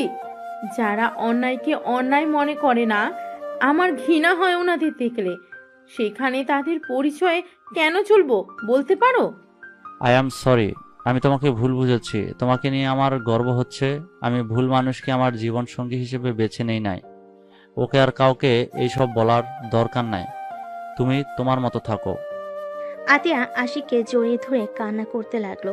আশিক আতিয়াকে সান্ত্বনা দিতে লাগলো। আইন রুমে গিয়ে বসে থাকতে লাগলো। নদী আইনের পাশে এসে বসলো। আইন নদীর দিকে তাকিয়ে আবার নিচের দিকে তাকালো। নদী আইনকে বলল, আমার মনে হয় তোমার ফ্যামিলির সাথে তোমার থাকা উচিত। ওনার চোখের পানি মিথ্যা ছিল না। তোমাদের হারানো ব্যথা তার চোখের পানিগুলো স্পষ্ট দেখা যাচ্ছিল। সেই তোমাদের আম্মু, সেই কখনোই তোমাদের ক্ষতি চাইবে না। আমারও ইচ্ছে করে আম্মুর কাছে যেতে, কিন্তু আমি আপুকে কষ্ট দিতে পারবো না। ভাবিকে কাছে গিয়ে বোঝাও, দেখো বাবা মা কতদিন বাঁচবে। যদি তাদের সাথে শেষ পর্যন্ত না থাকতেই পারে, তাহলে সন্তান হয়ে জন্ম নিয়ে কি লাভ হইল? ফ্যামিলির সাথে বাঁচতে শিখতে হয়। সবাই মিলেমিশে থাকার মাঝে আনন্দ আছে। দেখো না আমাদের ফ্যামিলি একসাথে থাকে, কত মজা হয়। এভাবে দূরে দূরে থাকলে কি কোনো মজা আছে বলো? আমি কি করব? আমার মাথায় কিছুই ঢুকছে না। মাথা ব্যথা করছে, ঘুমাবো। আইন উপর হয়ে শুয়ে পড়ল। নদী আয়নের দিকে কিছুক্ষণ তাকিয়ে থেকে ভাবতে লাগলো, তুমি আমাকে ছেড়ে চলে যাবে। ভাগ্যিস তোমার প্রতি ভালোবাসা প্রকাশ করি নাই, করলে আজ আরো বেশি কষ্ট পেতে হইতো। নদীর চোখের কোণায় পানি গড়িয়ে পড়তেই মুছে নিল।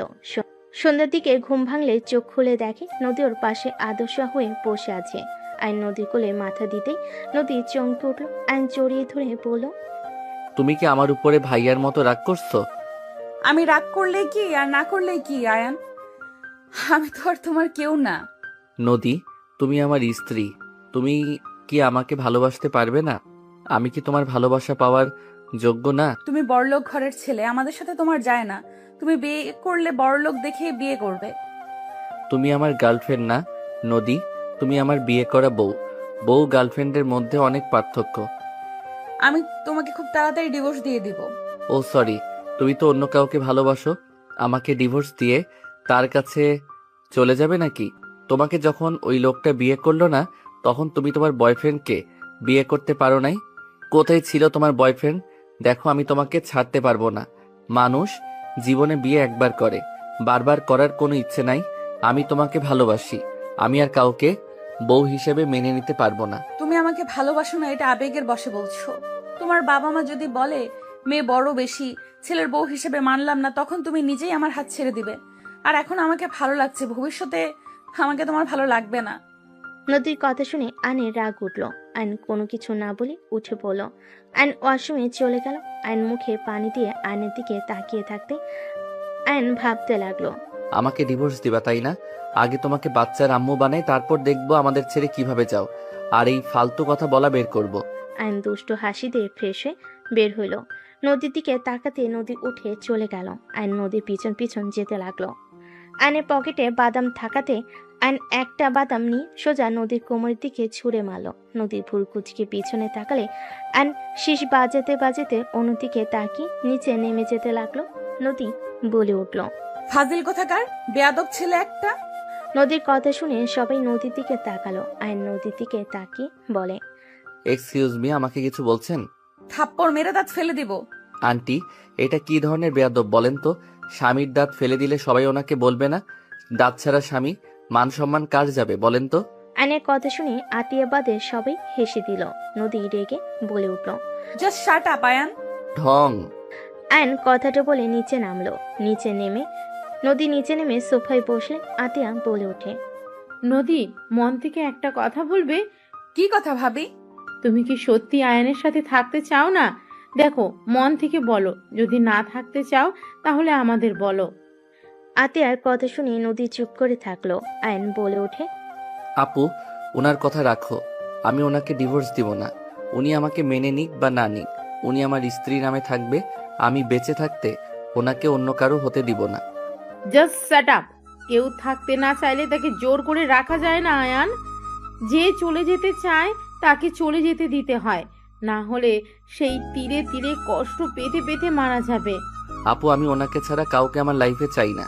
উনি আমার স্ত্রী, উনি থাকবে সারা জীবন। বলো। আয়নের কথা শুনে নদী অবাক হয়ে তাকালো।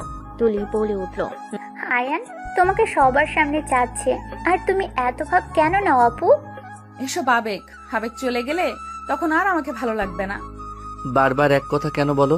আমি একবারও বলছি এইটা আমার আবেগ, তুমি আমার স্ত্রী, তাই আমি তোমাকে ভালোবাসতে শুরু করছি। বলতে ভালোবাসি। দেখো, আমি তোমাকে চেয়েছি মানে তোমার আমার হয়ে থাকতে হবে। তোমার বয়ফ্রেন্ড যেই থাকুক আমি তার হতে দিব না। আয়ান, সব কিছুতে জেদ মানায় না। ওই না থাকলে জোর করে কিভাবে রাখবি? ওই আস্তে আস্তে ঠিক আমাকে ভালোবাসবে, এইটা আমার বিশ্বাস। চুপ কর নদী, তুমি ভেবে দেখো। যদি দেখো না থাকা সম্ভব না, তাহলে ডিভোর্স লেটার দিয়ে দিও। আমার ভাবার কিছু নাই, আমি ওর সাথে থাকতে পারবো না। নদীর কথা শুনে আয়নের রাগ হতে লাগলো। আয়ান বলতে লাগলো, মন থেকে বলছো নাকি? তুমি বুকে হাত দিয়ে আমার চোখের দিকে তাকিয়ে যদি এই কথা বলতে পারো, যাও, আমি তোমাকে নিজে ছেড়ে দিব। তোমাকে আমি কখনোই ডিস্টার্ব করব না। আয়ন নদীর সামনে গিয়ে হাঁটুকে বসে পড়ল। তাকাও আমার দিকে। এইসব ফালতু ডায়লগ দিবে না তো। আমি যেটা বলছি ওইটা করো। ওইসব করা লাগবে না আমার। আমি ভালোবাসি না, এটাই আসল কথা। এত নাটক আমি করতে পারবো না। নাটক লাস্টবার করো। আমার দিকে তাকিয়ে কথাগুলো বললে আমি আর তোমার সাথে থাকবো না। আয়ন জোরাজোরি করতে লাগলো। এক পর্যায়ে আয়নের উপরে বিরক্ত হয়ে নদী চিল্লাইয়ে বলে উঠল, আমি তোমাকে ভালোবাসি না। এক কথা কতবার বলবো? হ্যাঁ, তোমার দিকে তাকিয়ে বলছি, কান খুলে শুনে নাও। আমি তোমাকে ভালোবাসি না মানে ভালোবাসি না। তোমার সাথে সংসার করা আমার পক্ষে সম্ভব না। দয়া করে আমাকে মুক্তি দাও প্লিজ। আমার লাইফ থেকে চলে যাও তুমি। নদী কথাগুলো শেষ করতেই আয়ন কিছু না বলে উঠে পড়ল। আয়ন মুখে হাসি রেখা টেনে বলে, ঠিক আছে, মুক্তি দিয়ে দিব। বুঝেছি, আমার সব ধারণা ভুল ছিল। আসলে তুমি আমাকে ভালোবাসো না। আয়নের চোখের কোণে পানি আসতে লাগলো। আয়ন চোখ মুছতে লাগলো। তুলি কিছু বলতে গেলে আয়ন বলে, চুপ করো, আর কাউকে ওনাকে বোঝানোর দরকার নাই। আপু ঠিক বলছো, জোর করে রাখা উচিত না। আসলে উনি আমাকে ভালোবাসে না, অন্য কাউকে ভালোবাসে।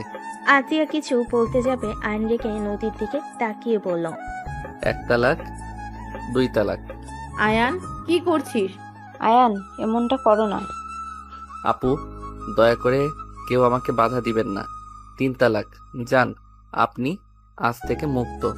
সঠিক সময় ডিভোর্স লেটার পেয়ে যাবেন। আইন চোখের পানি মুছতে লাগলো। নদীর আম্মু থ হয়ে সোফায় বসে পড়ল। নদীর কানে তালাক শব্দটা ভাসতে লাগলো। নদীর শরীরের শক্তি যেন এক নিমিষেই হারিয়ে গেছে।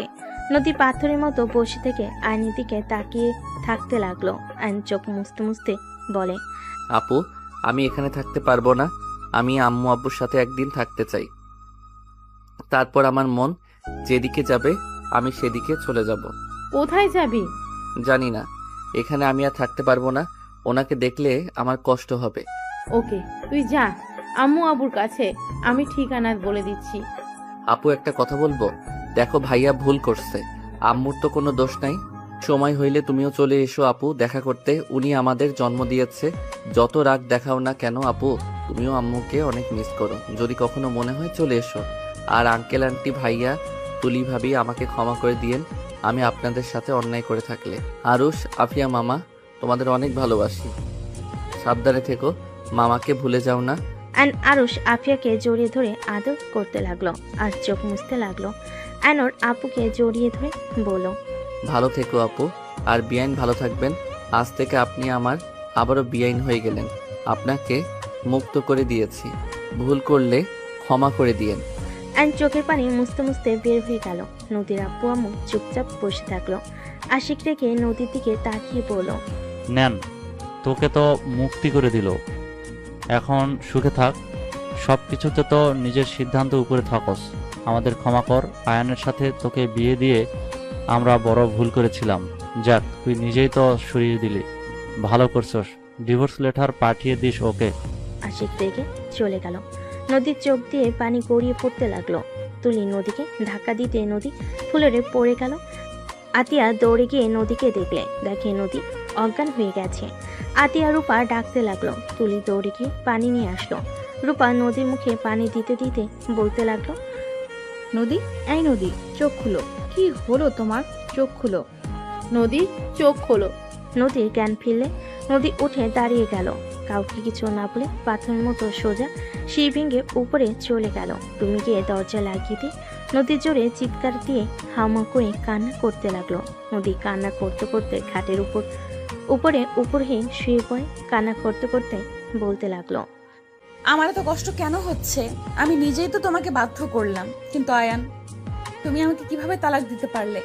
তুমি আমার মন বুঝেও কিভাবে লাস্টে এটা করতে পারলে? নদী কথাগুলো বিড়বিড় করে কান্না করতে লাগলো। এদিকে আইন ঠিকানা অনুযায়ী চলে গেল। আইন বাসার সামনে গেলে দারোয়ান আইনকে থামিয়ে দিল। আইন বলতে লাগলো, আমাকে যেতে দেন, আমি এই বাড়ির ছেলে। আইনের কথা শুনে দারোয়ান বডিগার্ড হাসতে লাগলো। দারোয়ান বলে ওঠে, ওই ছেলে, এখান থেকে যা, বিরক্ত করিস না, বেশি বুঝলে পুলিশে ধরিয়ে দেব। কথাগুলো বলে একজন আইনকে ধাক্কা দিলে সাথে সাথে এক গাড়ির সাথে ধাক্কা খেলো। ধাক্কা খেয়ে রাস্তায় পড়ে গেল। গাড়ি থেকে সাথে বের হয়ে দৌড়ে আইনের কাছে গিয়ে তুলে পড়ল। আয়ান, তুমি এখানে? আর ওই, আপনারা ওকে ধাক্কা কেন দিলেন? আর একটু হলে কি হতো? দারোয়ান সাথীকে সালাম দিয়ে বলে, ম্যাম, এই ছেলেটা কখন থেকে বিরক্ত করছে? বলে উনি নাকি স্যারের ছেলে। ঠিক তো বলছে, ওই এই বাড়ির ছেলে। সরেন সামনে থেকে। সবাই অবাক হয়ে তাকালো। আইনের পায়ে ধরে ক্ষমা চাইতে যাবে, সাথে সাথে আইন বলে, কি করছেন? আমি আপনার ছোট, আমার পায়ে কেন ধরতে নিয়েছেন? দেখেন আমি কিছু মনে করি নাই, আপনারা আপনাদের দায়িত্ব পালন করছেন। আইন কথাগুলো বলে সাথে সাথে ভিতরে গেল। সাথীকে আইন ধন্যবাদ দিয়ে দিল। দুজন সদর দরজার সামনে দাঁড়িয়ে কলিং বেলে চাপ দিল। কাজের লোক দরজা খুলে দিল। সাথী আইন একসাথে বাসার ভিতর ঢুকলো। বসার ঘরে যেতে সবাই আইনকে দেখে অবাক হয়ে গেল। আইনের আম্মু দৌড়ে এসে আইনকে জড়িয়ে ধরে বলে, আয়ান বাপ, তুই এসেছিস? আমি তো বিশ্বাস করতেই পারছি না। আয়ান, তুই আসি করে আসে নাই? না, আমি একা এসেছি। আইনকে দেখে রাফি দৌড়ে এসে আইনকে জড়িয়ে ধরে কান্না করে দিল। রাফি কান্না করতে করতে বলতে লাগলো। আয়ান বাবু কেমন আছিস তুই? ভাই আমাকে ক্ষমা করে দে ভাই। রাফি আয়নকে জড়িয়ে ধরে কান্না করতে লাগলো। আয়নকে দেখে সবাই এক এক করে আয়নকে আদর করতে লাগলো। আয়ন সবার সাথে কুশল বিনিময় করলো। আয়নের আব্বু বলে, আয়ান আতিয়া আসবে না? আমি জানি না। আচ্ছা আয়ান, চল রুমে গিয়ে ফ্রেশ হয়ে নে বাবা। আয়নের আম্মু আয়নকে নিয়ে রুমে চলে গেল। 5 বছর পর আম্মু আপুরা আসবে না? সবাই আসবে, তোর বিয়ে আর তোর বোন আসবে না, তা কি হয় নাকি? আপু তো আমার সাথে কথা বলছে না। আসবে, চিন্তা করিস না তো, ওই যে এসে গেছে। আয়ন সদর দরজার দিকে তাকালে আরুষ আফিয়া দৌড়ে এসে আয়নকে জড়িয়ে ধরলো। আয়ন ওদের আদর করতে লাগলো। আতিয়ার দিকে তাকাতেই নদীকে দেখতে পেয়ে আয়নের বুকটা কেঁপে উঠল। আয়নের আব্বু আম্মু ভাবি সবাই নদীর ফ্যামিলির সাথে কথা বলতে লাগলো। আয়ন আতিয়ার কাছে এগিয়ে গেলে আতিয়া কিছু না বলে হাঁটা দিল। আয়ন বলে ওঠে, আপু আমি কি করছি? কেন আমার সাথে এমন করছো? 3 বছর ধরে আমার সাথে ঠিকভাবে কথা বলছো না। ওই আপু কি হয়েছে তোমার? দয়া করে আমার কানের কাছে ভ্যান ভ্যান করবেন না। আপনার বিয়ে, তাই সবাই মিলে খেতে এসেছি, আপনার ভ্যান ভ্যান শুনতে আসি নাই। আতিয়া কথাটা বলে চলে গেল। আর নদীর আব্বু আম্মু তুলি আশিকের সাথে কুশল বিনিময় করলো। নদীর দিকে তাকাতেই নদী মিষ্টি করে হেসে বলে, অভিনন্দন বিআই। ধন্যবাদ। কেমন আছেন? জি আলহামদুলিল্লাহ, অনেক ভালো। ভিতরে আসেন। আয়ন সবাইকে ভিতরে আসতে বলল। আয়নের আম্মু বলে, আয়ান মামুনিদেরকে রুমে নিয়ে যা। ঠিক আছে আম্মু। আয়ন নদী তুলির লাগেজ নিয়ে হাঁটতে লাগলো। দুজন আয়নের পিছন পিছন যেতে লাগলো। তুলি বলে ওঠে, আয়ান, তোমাদের বাসাটা তো বিশাল বড়, এত বড় বাসায় থাকতে ভয় লাগে না? একটু তো ভয় লাগতো, এখন বিয়ে করতে যাচ্ছি, বউ পাশে থাকলে ভয় আসার প্রশ্ন ওঠে না। ও আচ্ছা।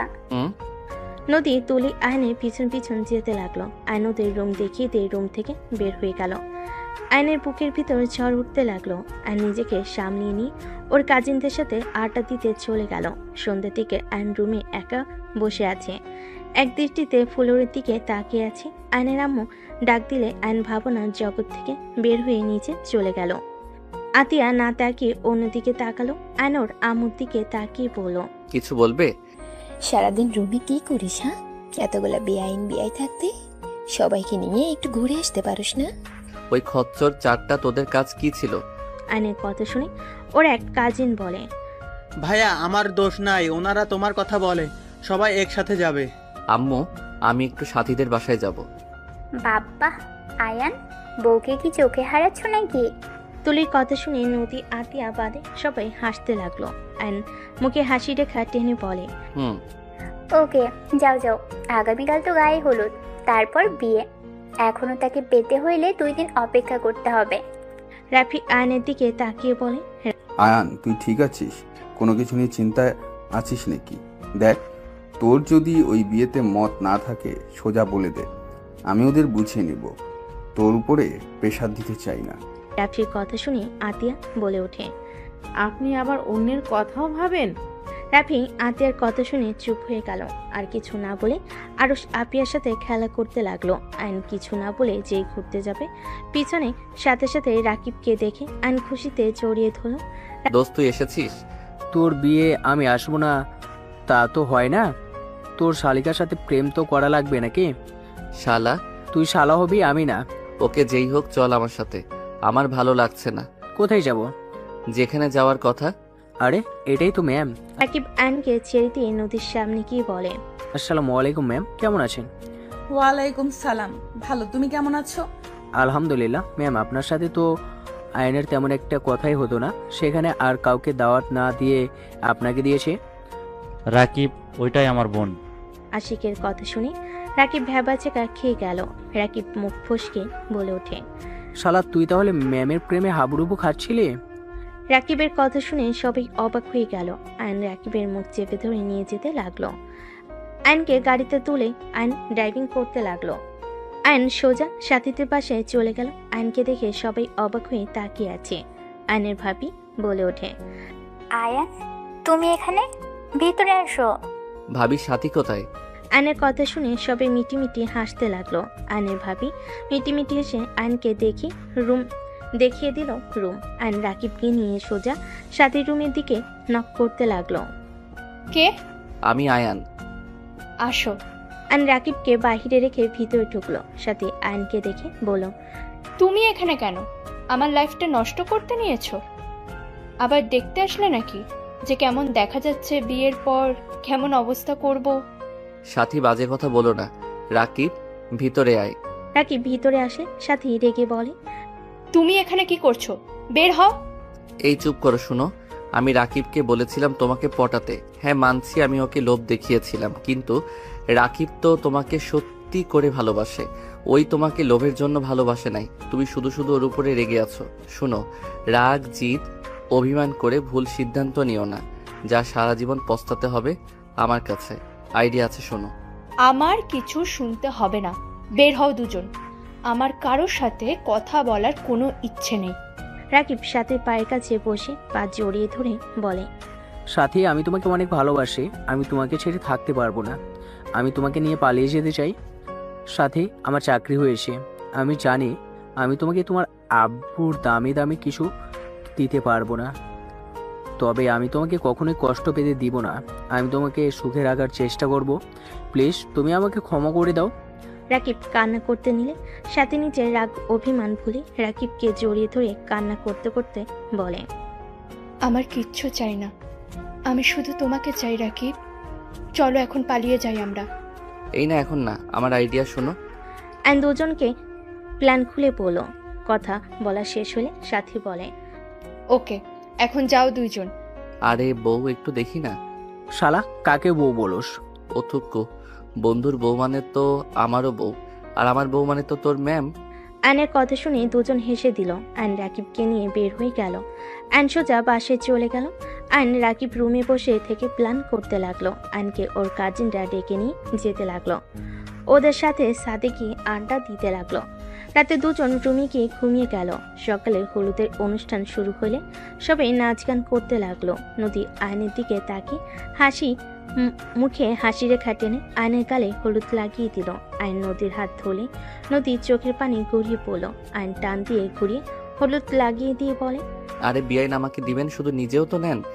আয়ন হলুদ দিয়ে হাসতে লাগলো। সাথে ওর কাজিনরা বন্ধুরা হাসতে লাগলো। গায়ে হলুদের অনুষ্ঠান শেষ হয়ে গেলে সবাই আড্ডা দিতে লাগলো। বিয়ের দিন চলে আসলো। 6টার দিকে বরপক্ষ হয়ে রওনা দিল। আয়ন রাকিব ওর বন্ধুরা সবাই বরের ড্রেস পরেছে। সবাই রুমাল দিয়ে মুখ ঢেকে রেখেছে। সাথীদের বাসের সামনে গেটে নামলে সবাই একসাথে ভিতরে গিয়ে বসে পড়ল। অ্যান্ড আস্তে আস্তে ওইখান থেকে সরে সোজা কাজের কাছে চলে গেল। কাজীকে টাকা দিয়ে রাকিবের আর সাথীর বিয়ে সবকিছু লিখে রাখতে বলল। ওখানে ঠিক করে অ্যান রাকিবকে টেক্সট দিয়ে ওখান থেকে চলে গেল। অ্যান সোজা ব্রিজের নিচে চলে গেল। অ্যান শিরানি খুলে ফেলে দিল আর আকাশের দিকে তাকিয়ে থেকে ভাবতে লাগলো, আল্লাহ, আমার প্রিয় মানুষটা কেন আমার হয়েও হলো না? সাথীর মতো কেন আমাকে ভালোবাসতে পারলো না? সাথী রাকিবের ধোঁকা জেনেও তোকে কবুল করে নিল, আর আমার ভালোবাসার মানুষের কাছে আমি কি অন্যায় করেছিলাম? কেন সে আমাকে বলল ওই আমাকে ভালোবাসে না? আমি কি সত্যি কারো ভালোবাসা পাওয়ার যোগ্য না? অ্যান চোখের পানি ফেলতে লাগলো। অ্যান সারারাত ব্রিজের নিচে গিয়ে কাটিয়ে দিল। সকালে ভোরের আলো ফুটতেই অ্যান ব্রিজের উপরে উঠে পড়ল। রিক্সা নিয়ে বাসে চলে গেল। রিক্সা ভাড়া দিয়ে অ্যান ভিতরে চলে গেল। অ্যান বাসের ভিতরে ঢুকতেই বসার ঘরে গেলে সবাই অ্যানের উপর রেগে কিছু বলবে। তার আগে নদী আয়নকে দেখে সিঁড়ি থেকে দৌড়ে নিচে নেমে দৌড়ে এসে আয়নকে শক্ত করে জড়িয়ে ধরে সারা মুখে চুমু দিতে দিতে বলতে লাগলো, আয়ান সারাত কোথায় ছিলে জানো? কত ভয় পেয়ে গেছিলাম। আয়ান, আমি তোমাকে অনেক ভালোবাসি। আমি তোমাকে ছাড়া কাউকে ভালোবাসতে পারবো না।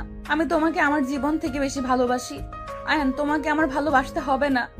আয়ান, তুমি শুধু আমাকে তোমার আশেপাশে থাকতে দিও, আমার তাতেই হবে। তাও তুমি আমার থেকে দূরে যেও না। নদী কথাগুলো বলে হামা করে কান্না করতে লাগলো। সবাই হতভম্ব হয়ে তাকিয়ে আছে। আয়নের চোখের কোণায় পানি গড়িয়ে পড়তে লাগলো। নদী আয়নকে আষ্টে পিষ্টে জড়িয়ে ধরে বলতে লাগলো, আয়ান, আমি কাউকে ভালোবাসি না। আমি তোমাকে ভালোবাসি। আমার কোনো বয়ফ্রেন্ড নাই আয়ান। তুমি সেদিন আমার পুরো কথা না শুনে সোফায় গিয়ে শুয়ে পড়লে। আয়ান, আমি সেই দিন তোমাকে ভালোবাসার কথা বলেছিলাম, তুমি আমাকে বুঝতে পারো নাই। আয়ান, আমি সবার মতো আমার ভালোবাসা আমি প্রকাশ করতে পারি না। তুমি তো আমাকে বুঝেও লাস্টে বুঝলে না আয়ান। আমি তোমাকে অন্য কারো হতে দেখতে পারবো না। নদী কান্না করতে করতে আয়নের পায়ের কাছে বসে পা জড়িয়ে ধরে কান্না করতে করতে বলতে লাগলো, আয়ান প্লিজ আমাকে ক্ষমা করে দাও, আমি তোমার কাছে ভিক্ষা চাচ্ছি। আমাকে তুমি আবারও নিজের কাছে টেনে নাও না, আমাকে লাস্ট বার সুযোগ দাও না আয়ান। আমি কথা দিচ্ছি তুমি আমাকে মেরে কেটে ফেলে দিলেও আমি তোমাকে ছেড়ে যাব না। প্লিজ আমাকে তুমি ক্ষমা করে দাও, ক্ষমা করে আমাকে একটা সুযোগ দাও না। নদী কান্নায় ভেঙে পড়লো। আতিয়া বলে ওঠে, আয়ান, নদী তোকে অনেক ভালোবাসে। 3 বছর ধরে তোকে আমি এইসব বলার চেষ্টা করছি, তুই আমার কথা না শুনে কল কেটে দিতি, নদীর কোনো কথা শুনতে চাইতি না। এইসব হচ্ছেটা কি? নদী তো আয়নের 1 বছরের বড়, ওর সাথে ওর ভালোবাসা কিভাবে হয়? ফাজলামি নিতেছিস? হ্যাঁ? আয়নের আম্মু আর কিছু বলবে তার আগে আয়ন নদীকে 2 হাত দিয়ে তুলে ধরে চোখের পানি মুছে দিয়ে বুকের সাথে জড়িয়ে ধরে বলে, কি করছো? আমার পায়ে কেন ধরছো? আমি তোমাকে ভালোবাসি আর সারা জীবন আমি তোমাকে ভালোবেসে যাব। তুমি আমার পাশে থাকো বা না থাকো, সেই দিন তুমি আমাকে ওইভাবে না বললে আজ একটা ভালো সম্পর্ক থাকতো। আয়ান, কি বল বকছিস? নদী হাতিয়ার 1 বছরের ছোট হবে, ওই তোর বড় বোনের মতো। ওই আমার বোনের মতো না, ওই আমার স্ত্রীর মতো। আর আম্মু বারবার বড় বড় করবে না, ভালোবাসে আবার বড় ছোট কোনো ব্যাপার না, একে উপরের মনের মিল থাকাটা মেইন। বয়স তো পানির মতো বাড়তে থাকে। আর নদীকে যদি তোমাদের কারো বৌমা হিসেবে মেনে নিতে কষ্ট হয় তাহলে বলতে পারো, আমি নদীকে নিয়ে চলে যাব। তারপরও কারো কথা শুনে আমার ভালোবাসার মানুষের হাত ছাড়তে পারবো না। আয়নের কথা শুনে আয়নের আব্বু বলে, রাহেলা রাগ করো না, আমাদের সন্তানেরা যার সাথে থেকে সুখে থাকবে তার সাথে বিয়ে দেওয়াই ভালো। আয়নের বড় চাচু বলে ওঠে, যাক, ভালোই হলো। শফিক শোনো, আমরা সবাই যখন আসি এই সুযোগে ওদের বিয়েটা দিয়ে দাও, কাজী নিয়ে আয়। আয়নের বড় চাচুর কথা শুনে আয়ন খুশি হইল। রাফি কাজীকে ফোন দিয়ে চলে আসতে বলল। কাজে আসলে আয়ন নদীর বিয়ে পড়িয়ে দিতে লাগলো। বিয়ে পড়ানো শেষ হলে রাকিব সাথে সাথে এসে বলল, ছি শালা বাবু, ছি, ম্যামকে বিয়ে করতে লজ্জা লাগে না? ছি বন্ধু কাজিন, ছি। এই ঢং বন্ধ করো। ছিছি করলে সাথীকে নিয়েও বাসর ঘরে চলে যাব। আমি রাজি। কুত্তা বিড়াল কি বলো? গলা টিপে মেরে ফেলবো। নদী আয়নের গলা ধরে সবাই হাসতে লাগলো। আয়ন নদীর হাত ধরে বলতে লাগলো, আরে আরে বউ, মজা করছি। সাথী রাকিবের বউ, বন্ধুর বউ, তার উপরে কাজিন, আবার বিআইন, একটু মজা করছি। সরি জান, ছাড়ো, ব্যথা লাগছে। যাই হোক, বলেন কেন? আয়ন উঠে নদীকে কোলে তুলে নিল। সবাই মিটিমিটি হাসতে লাগলো। নদী লজ্জায় আয়নের বুকে মুখ লুকিয়ে নিল। আয়ন নদীকে নিয়ে চলে গেল। রাকিব বলতে লাগলো, শালা বাবু, আরেকটা বিয়ে করলে আমাকে ভাগ দিস। তোর মনে হয় মার খাওয়ার ইচ্ছে জাগছে। সাথী মারতে যাবে। রাকিব কানে হাত দিয়ে উঠবোস করতে লাগলো। আর আয়ান নদীকে খাটের উপরে গেলে দুষ্টু হাসি দিয়ে এগিয়ে যেতে নিলে নদী দুষ্টু নজরে তাকাতেই আয়ন ফিক করে হেসে বলল, আরে বাহ, বউকে পুরো পুচ্ছি লাগছে। তাই দেখাচ্ছি মজা। নদী কথাগুলো বলে আয়নের শার্ট ধুয়ে টান দিয়ে নিচে ফেলে দিয়ে ঝাঁপিয়ে পড়ল। আয়ন নদীকে নিয়ে সুখের সাগরে চলে গেল।